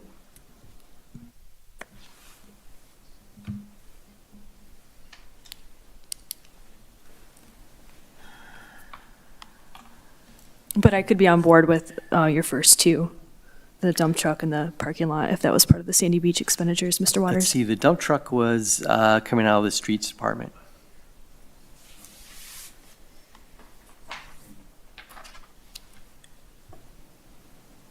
Any feedback on those, Mr. Daly?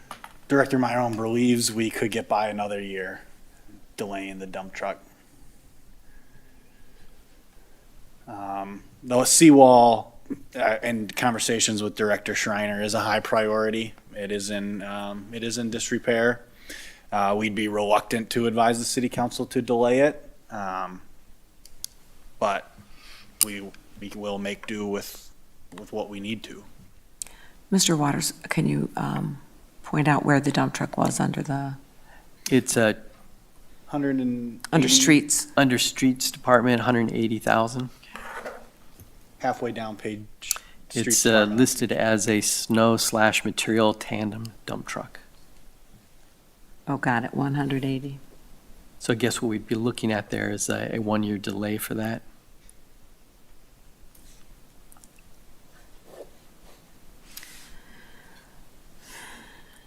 And then the Sandy Beach parking lot would be probably down in Parks somewhere. Where is that? At the top of page 2. $100,000. Yep, thank you. It's under Grounds and Facility Department. So that's design work, if I, right, for 100,000?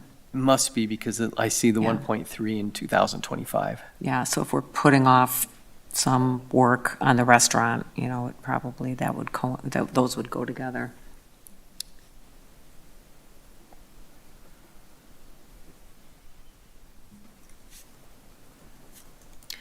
I think one of the things I want us all to remember is that we can have this plan and say that it's going to be borrowing, but as we have done in past years, when it gets to the time of borrowing, we can choose not to borrow for certain items. You know, we did that for the compost. We had it as, for several years in a row, $300,000, and we never ended up borrowing for it. So I think we can maybe put something together tonight, and it still doesn't prevent us from making some decisions, 6 months from now with a little more, information, instead of trying to predict right now everything that we're, what situation we're going to be in.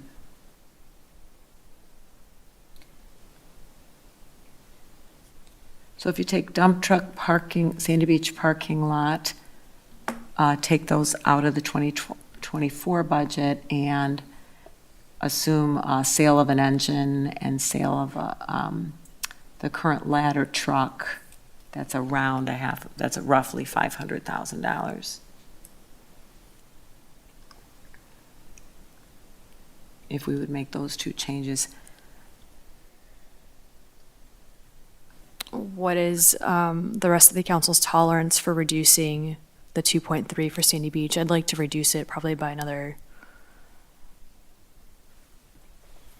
what are we at? At least another 700,000. And that should give us some leeway to choose also if we want to use ARPA funds or not. If we take the dump truck, Sandy Beach parking lot off, that would reduce, I'd leave about 750,000 to reduce off of Sandy Beach Restaurant, so it would bring Sandy Beach Restaurant down to 1.55. That's what I'm looking at, yeah.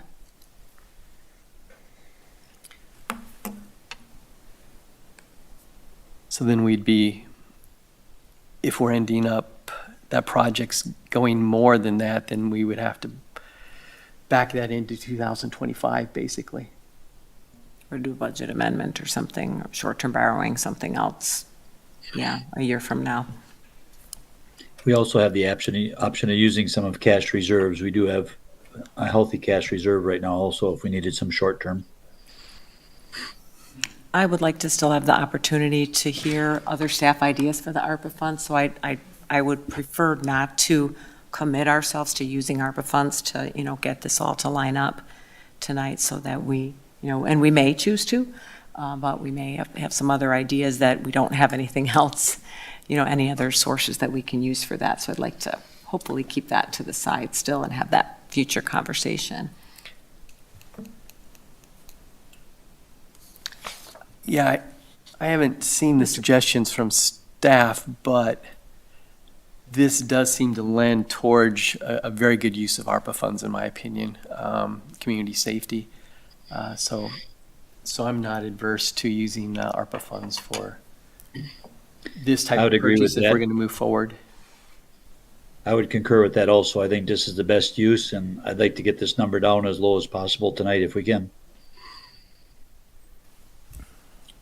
I'll second that idea.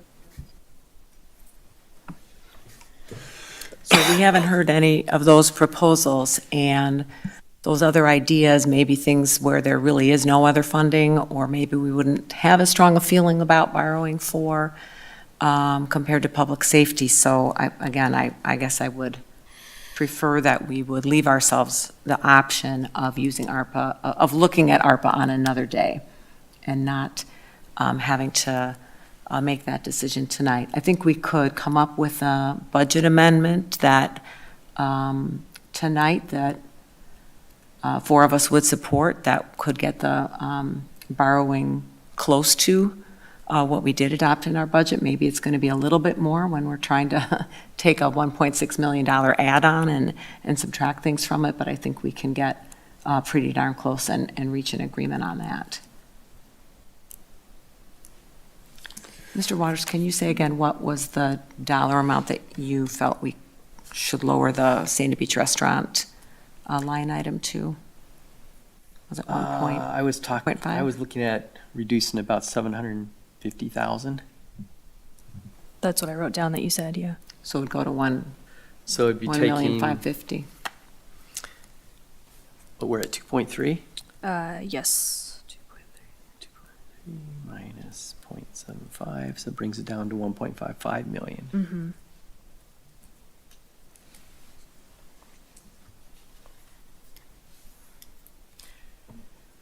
So I guess what I'm looking at is a package of the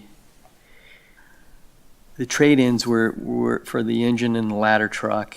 We're looking at somewhere between 195,000 to 240,000 is, I think, what the chief quoted.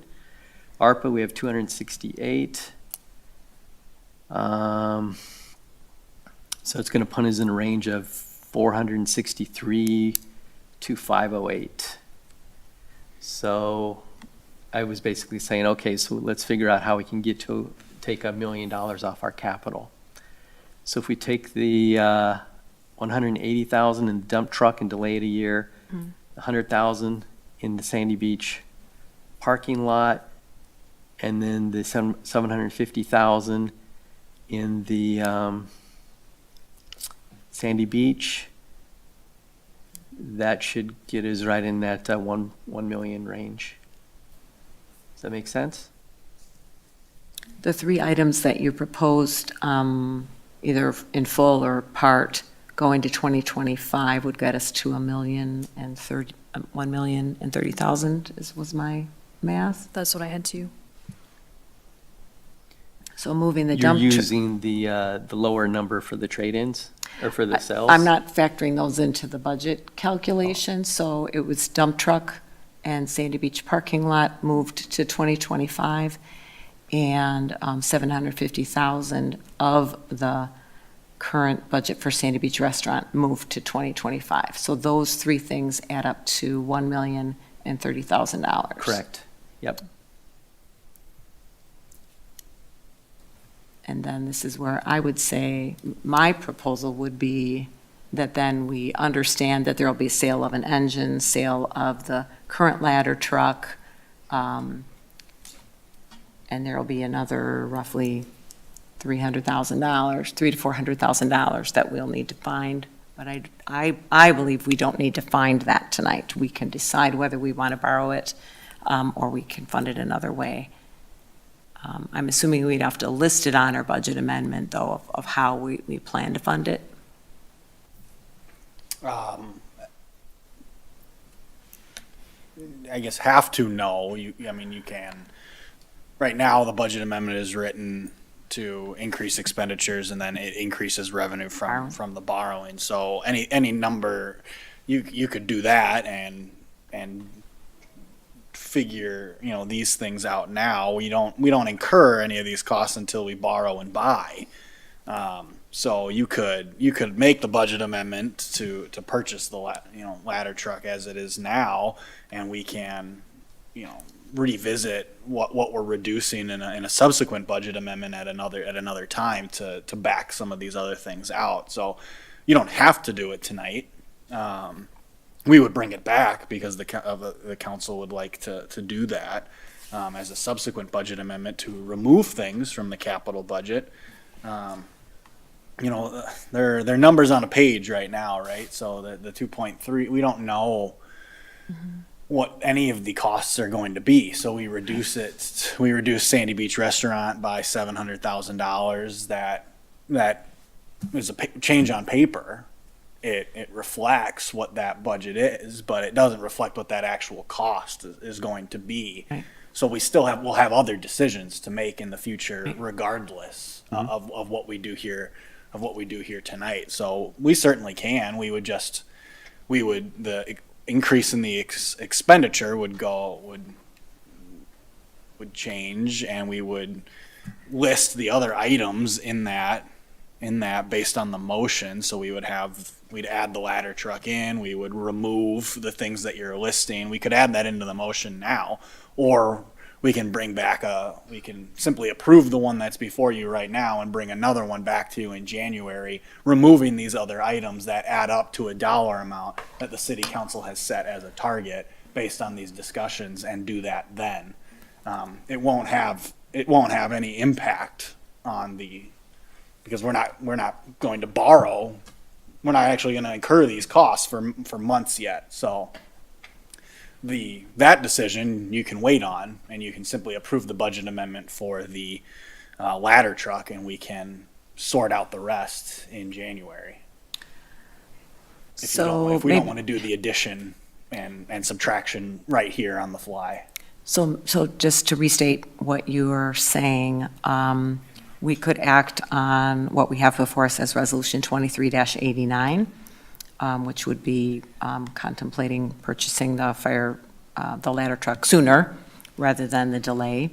And then at our next meeting, we could do another budget amendment that would reconcile these other items that we've identified tonight. But rather than, trying to do the math on the fly and maybe having an error, we would do a subsequent budget amendment in January. Mm-hmm. Right. Right. There's no material effect of any of these things right now besides buying the ladder truck, encumbering ourselves to those funds. So we have time to sort it out before we spend and bond for whatever it is that we're going to buy and borrow for. So with this discussion, Ms. Curler, if I could just clarify, what I would be willing to do tonight, if you take the $1,030,000 that we calculated from the three main expenditures on the capital budget, oh my goodness, reducing that from the $1.574 million leaves us with $544,028 that I would be comfortable changing this amendment to for the long-term borrowing. Knowing that with what Mr. Daly is saying, we would take into account the additional budget change at the next meeting. And I wouldn't really include the engine cost when we sell it because we don't know what that is yet. So I wouldn't be willing to reduce that yet from this borrowing amount. What about the ARPA number? I am inclined to use those dollars for this purchase. I'm also okay waiting to see if there's some other amazing, brilliant idea where maybe we split some of those dollars up a little bit. I'm not ready to make a decision on that yet. So I wouldn't reduce what I'm proposing for the $544,028. I wouldn't be willing to reduce that at this point by the ARPA amount. Are you saying you would be willing to do that? Yeah, I think this is an important purchase, is what I'm hearing from everybody in this room, and that's an appropriate use of ARPA funds, and I think that we should go that direction and move forward with the purchase. It seems to be part of the package deal for me. So I'll go back on what I said. I could be willing to do that tonight, just knowing that we are now also making a decision on ARPA funds too. Right. That's what you're saying. Okay. Yeah. So a budget amendment has to pass by 4 to 1. I'm going to make a motion that we adopt Resolution 23-89, authorizing the city manager to direct the treasurer to amend the 2024 capital budget.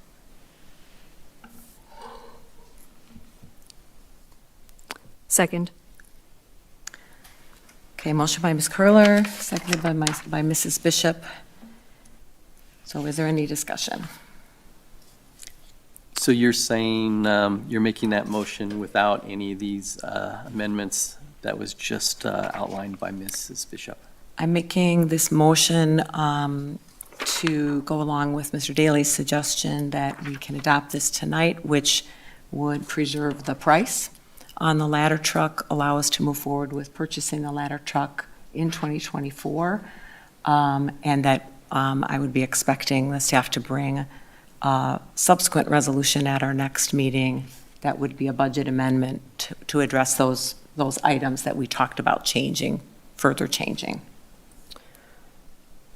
So I would actually move for an amendment here, unless there was other comment that you wanted to take, Ms. Curler. Nope. Okay, so I move to amend Resolution 23-29, striking fire department capital of 1.574028 and replacing it with an amount of $544,028.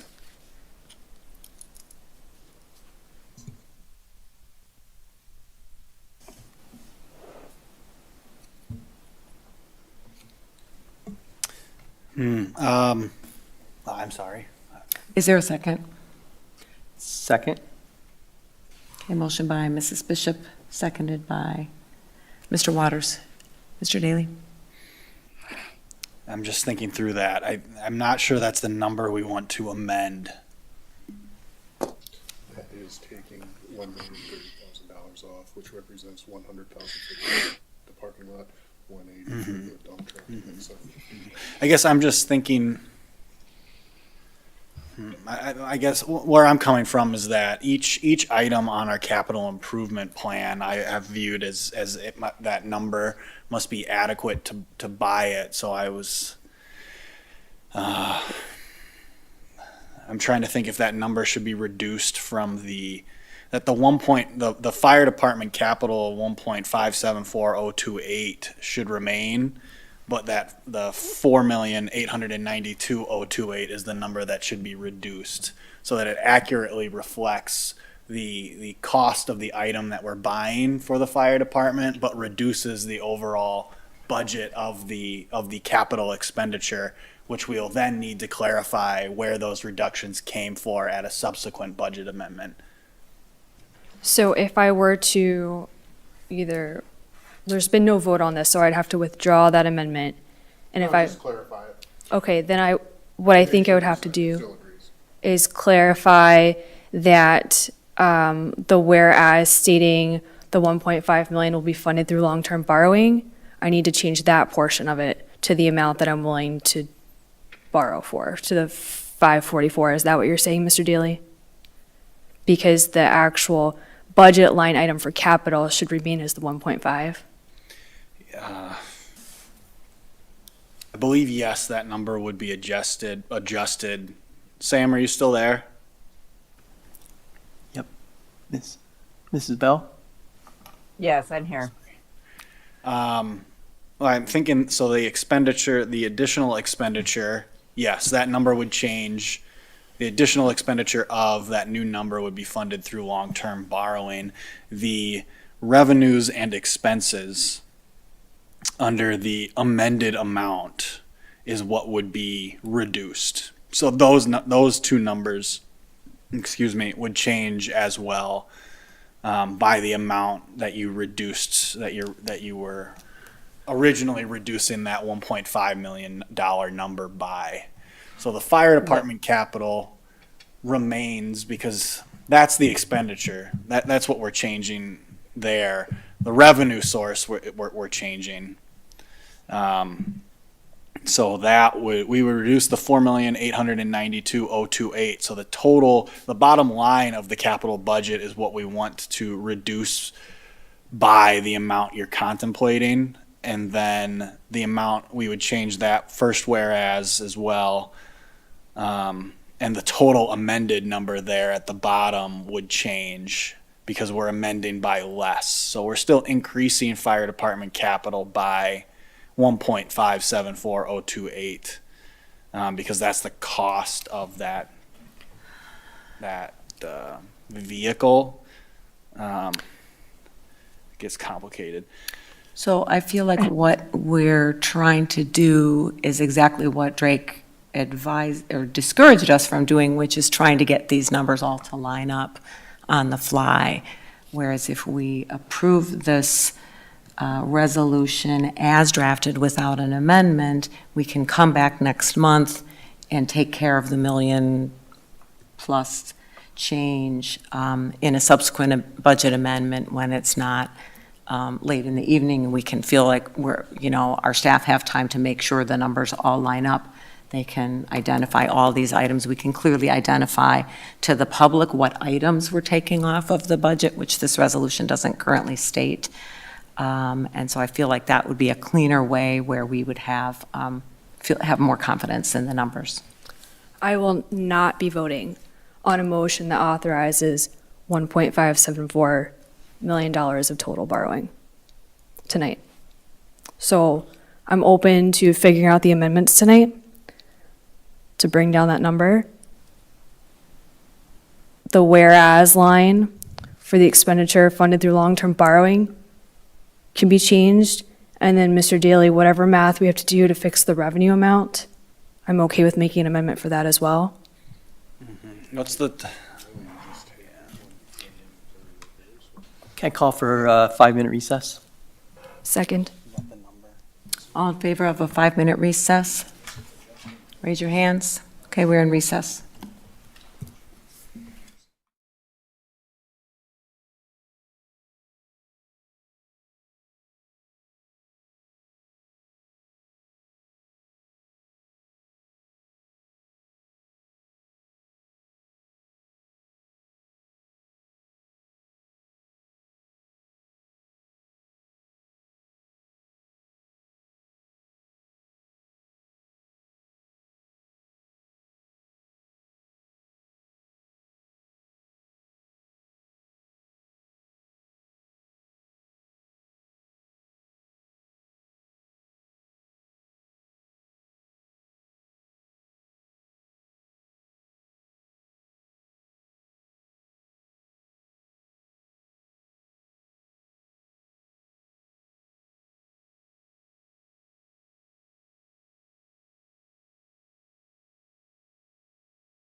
So I'm just gonna clarify my amendment, if that's okay. Yeah, go ahead. I'll call us back to, Yeah, whenever you're ready. I just want to let you know. Misty, are you back to your? Yes, I am. Okay, and Mr. Fields, Ms. Quidnow, are you ready to? There we Okay. are.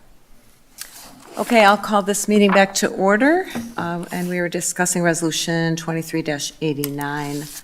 Mrs. Bishop? Okay, thank you, Ms. Curler. So we are doing a little bit of math here on the fly, so I wanted to clarify my proposed amendment, making sure we have the right numbers. So my amendment to Resolution 23-89 would do the following. Under the revenues line amended column, it would change the 4.8 million to $3,862,028. The expense line under the amended column would be changed to the same amount, the $3,862,028. The total amended amount would then change respectively. It would be $544,028.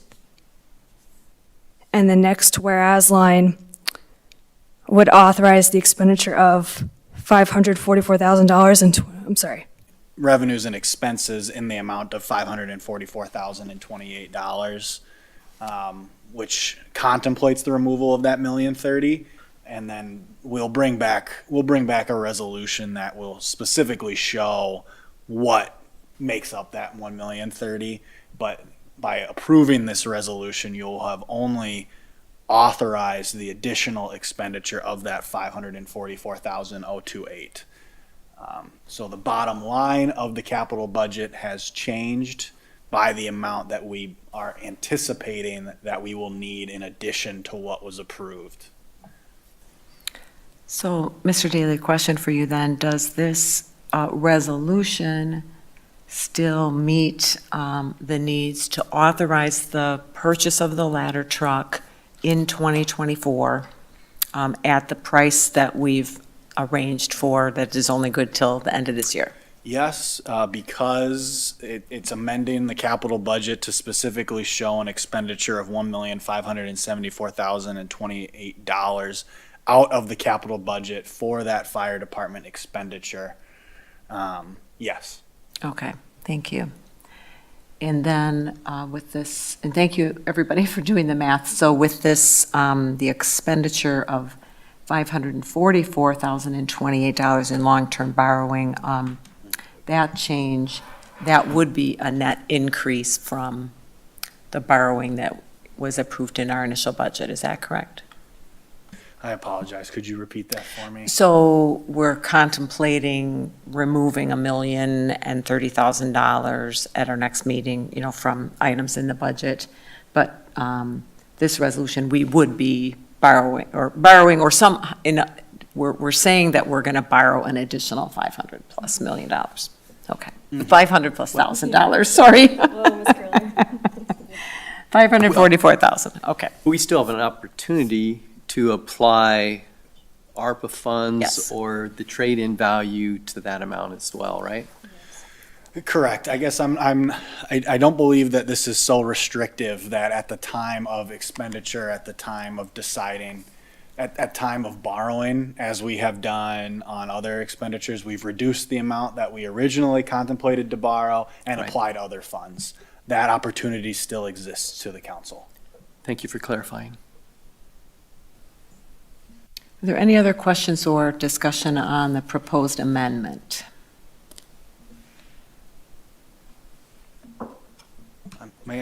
Sam, based on that description, did you catch any pitfalls? Did I make any mistakes? No, I didn't. Excuse me. No, I didn't catch anything. You would be right. Thank you. You're welcome. Okay, so can we have a roll call vote on the proposed amendment to Resolution 23-89? I just want to clarify before I call this. This is just on the amendment, so this would be just by majority, correct? That is correct. Okay, thank you. Mr. Waters? Aye. Mrs. Bishop? Aye. Ms. Quidnow, Aye. Mr. Fields, Aye. Ms. Curler. Aye. Motion passes 5-0. Okay, so now we have Resolution 23-89 as amended. Is there any further discussion or questions or comments? Mr. Waters? Yeah, I still have some concerns as far as working with the township and complying with our contracts that we currently have in place.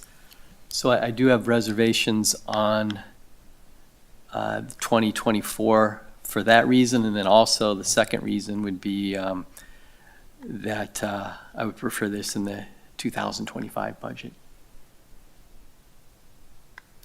So I think we can better plan if it's in the 25 budget, and we can soften some of that blow that comes from the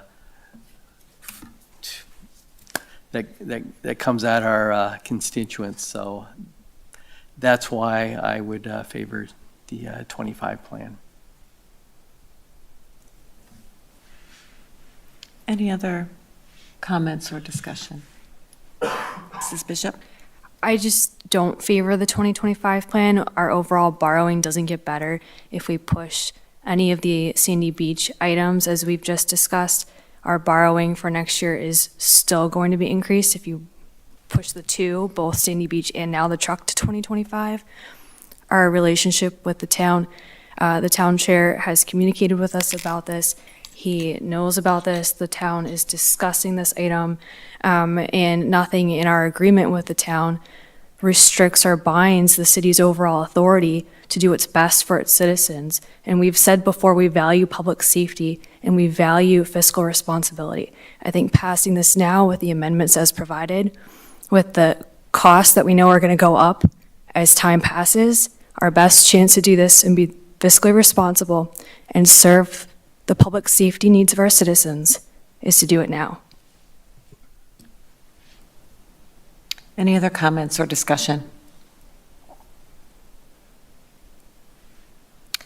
I'll also add a few comments. I agree, Mrs. Bishop, with your comments, and I think this does hit at two of our priorities, public safety and fiscal responsibility. I think we've done a good job talking through reducing the amount that we need to borrow. It still is going to be an increase, possibly. So it's something that I don't think we're taking lightly. I also agree with you, Mr. Waters, that we shouldn't have been doing it through this process. We should have had more time to go through this in a normal budget setting process.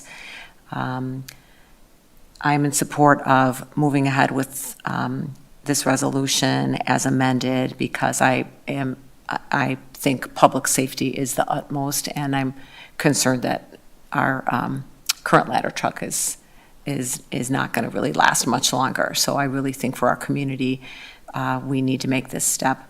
I agree with everyone. I think our relationship with our neighbors, townships, is critically important. Room for improvement on both sides, and we're going to keep working on that. But I think we've just saved everybody $50,000 by taking this step. And I still think there is time for our townships to plan in their budgets for this cost. So although we may not have met the letter of our contractual agreement, I hope that the towns will see that we're trying to look kindly on them by saving some money, and we'll try to make the best decision here. So I'm in support of this resolution as amended.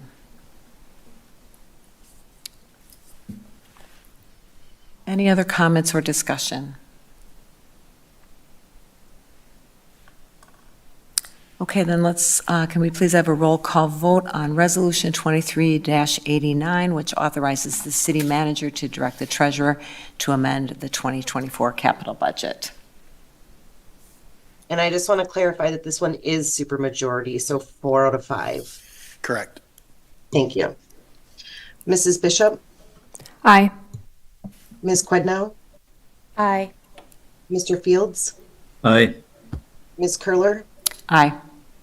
Mr. Waters, No. Motion passes 4-1. Thank you, everyone. So we'll look for a follow-up at our next meeting to address the $1,030,000 and how we're going to approach that. So thank you, everybody. Next item is Resolution 23-91, which is a budget amendment regarding the real estate assessment revaluation. Misty, would you read that title, please? I'm sorry, just one moment.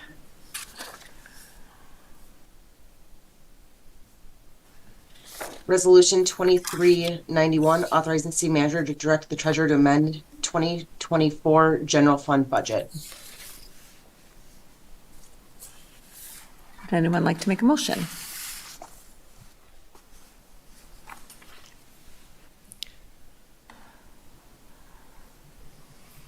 I'll move to approve Resolution 23-91, authorizing the city manager to direct the treasurer to amend the 2024 general fund budget. Second. Motion by Mr. Fields, seconded by Mrs. Bishop. Any staff comment? Yep. So this is for the full reevaluation. It's funded over a 4-year period. The evaluation occurs in 2025. 2024 is the first year of the contract. We pay in January of each year. We did have some funds budgeted for this, not to the amount that became necessary under the contract. This amends the budget $26,588 for 2024, coming from fund balance. Thank you. Are there any questions for staff or any discussion on this item?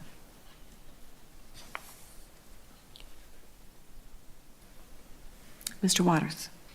Mr. Daly, in your recommendations, you outlined the possibility of ARPA funds.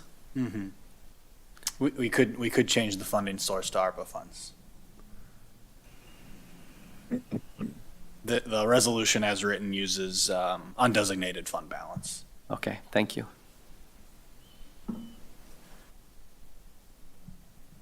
Any other questions or discussion? Okay, hearing none, can we have a roll call vote on Resolution 23-91, which is a general fund budget amendment for real estate assessment revaluation? Ms. Quednow? Aye. Mr. Fields? Aye. Ms. Curler? Aye. Mr. Waters? Aye. Mrs. Bishop? Aye. Motion passes 5-0. Thank you. Letter G on the agenda, Resolution 23-92. Misty, would you read that title, please? City Council Resolution 23-92, authorizing the city attorney to file a claim and opt-in to the settlement proposal in the multi-jurisdictional Aqueous film forming product liability litigation. Would someone like to make a motion, please? I move to approve Resolution 23-92, authorizing the city attorney to file a claim and opt in to the settlement proposal in the multi-jurisdictional Aqueous film forming product liability litigation. Second. Motion by Mrs. Bishop, seconded by Ms. Quednow. The council has been briefed on this. Is there anything, Attorney Drescher, you'd like to provide, or Mr. Daly? I would just like to, well, first off, I was going to crack a joke first. Okay. So I'll do that. Okay. But I do want you to know that I am prepared to talk about this if you'd like. Great job, Misty. Aqueous is a tough word. I'm going to refer to this as the 3M and DuPont settlement. It's regarding PFAS or PFOA in water systems throughout the country. There's a class action lawsuit that has been initiated. We are a member of the class. It is getting to decision time where we decide whether to opt into a settlement that has been approved or is subject to approval at the federal level at court at this point in time. There's been a lot of discussion on this topic throughout the league and the weekly conversations that we have. at the conference this summer. This is kind of a top-of-mind issue right now, and a number of entities are struggling with a decision whether to opt in or opt out. I'd like to start there. Opting in you'll be a part of the class.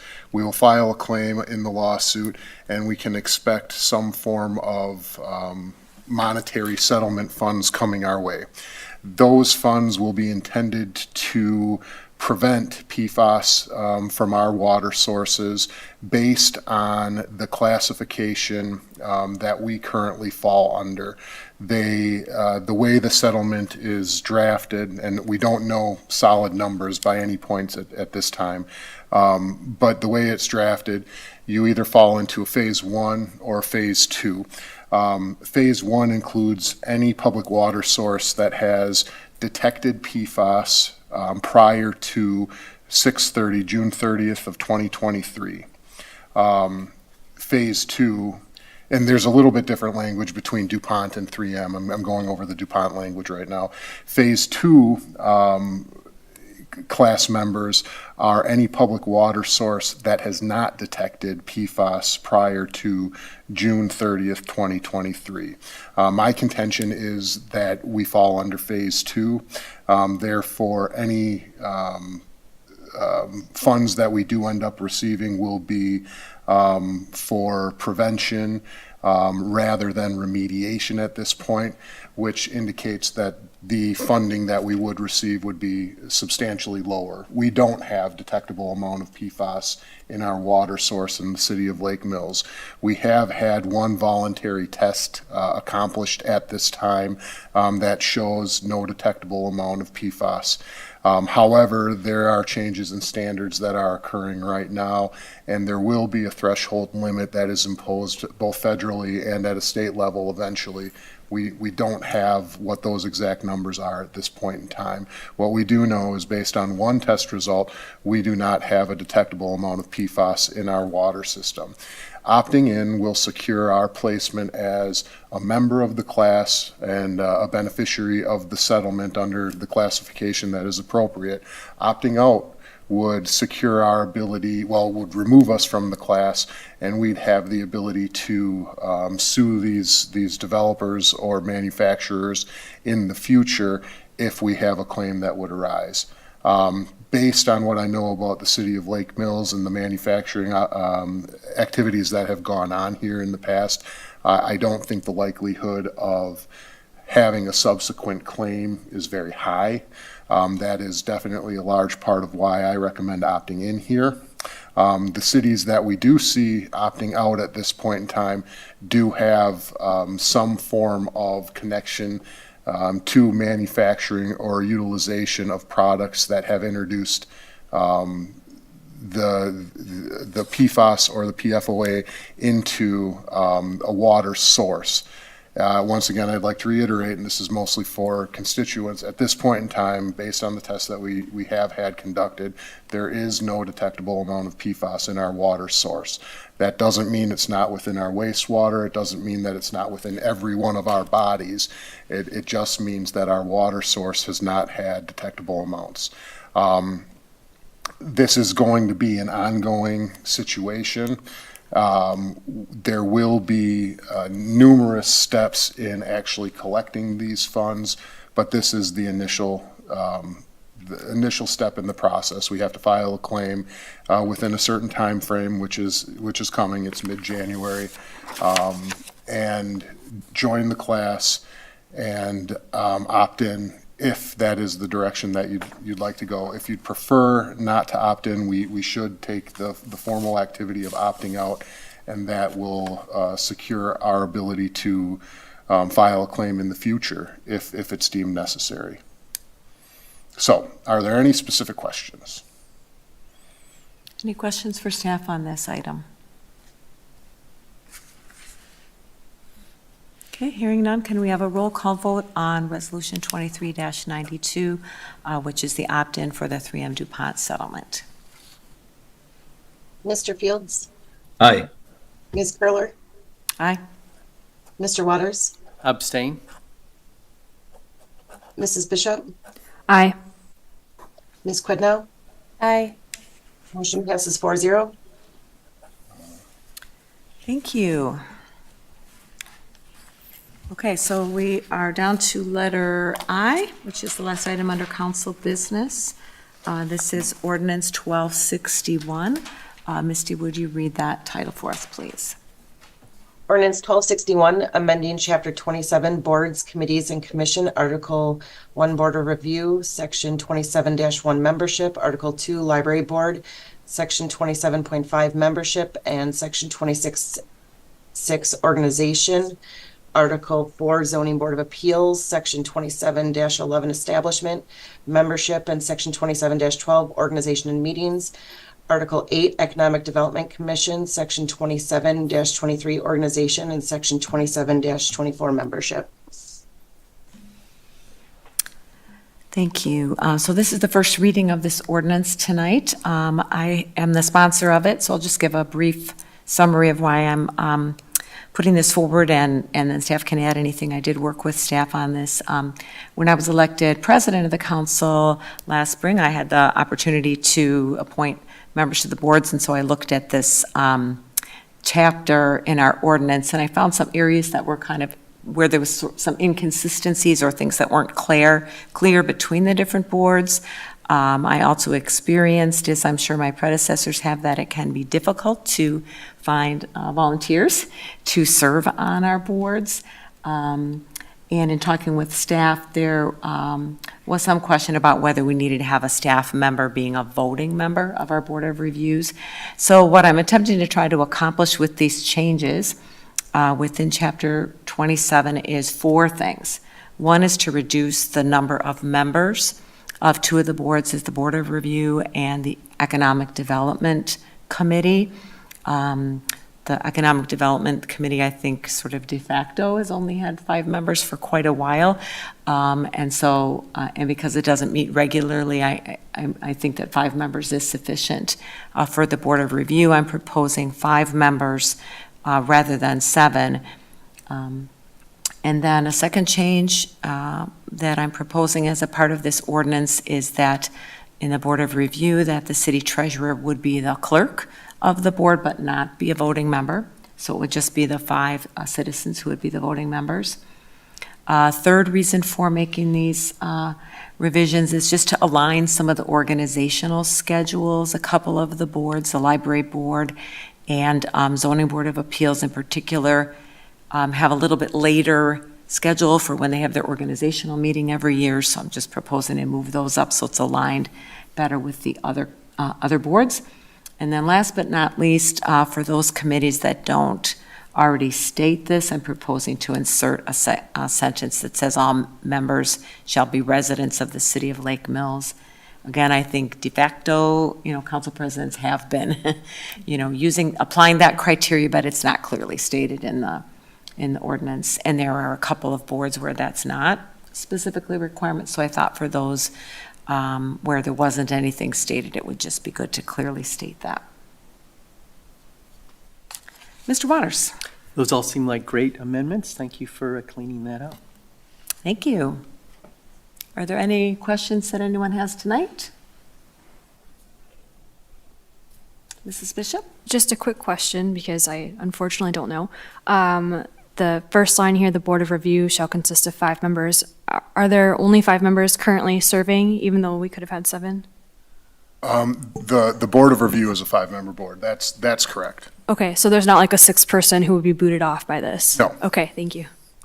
And the clerk is one of the 7, the treasurer is one of the 7 under the current ordinance language. So then there's Right. actually only 6 I see. citizens. And there are 2 vacancies currently, so nobody would be kicked off. Okay, thank you. That was maybe a better way Yeah. to explain it. Okay.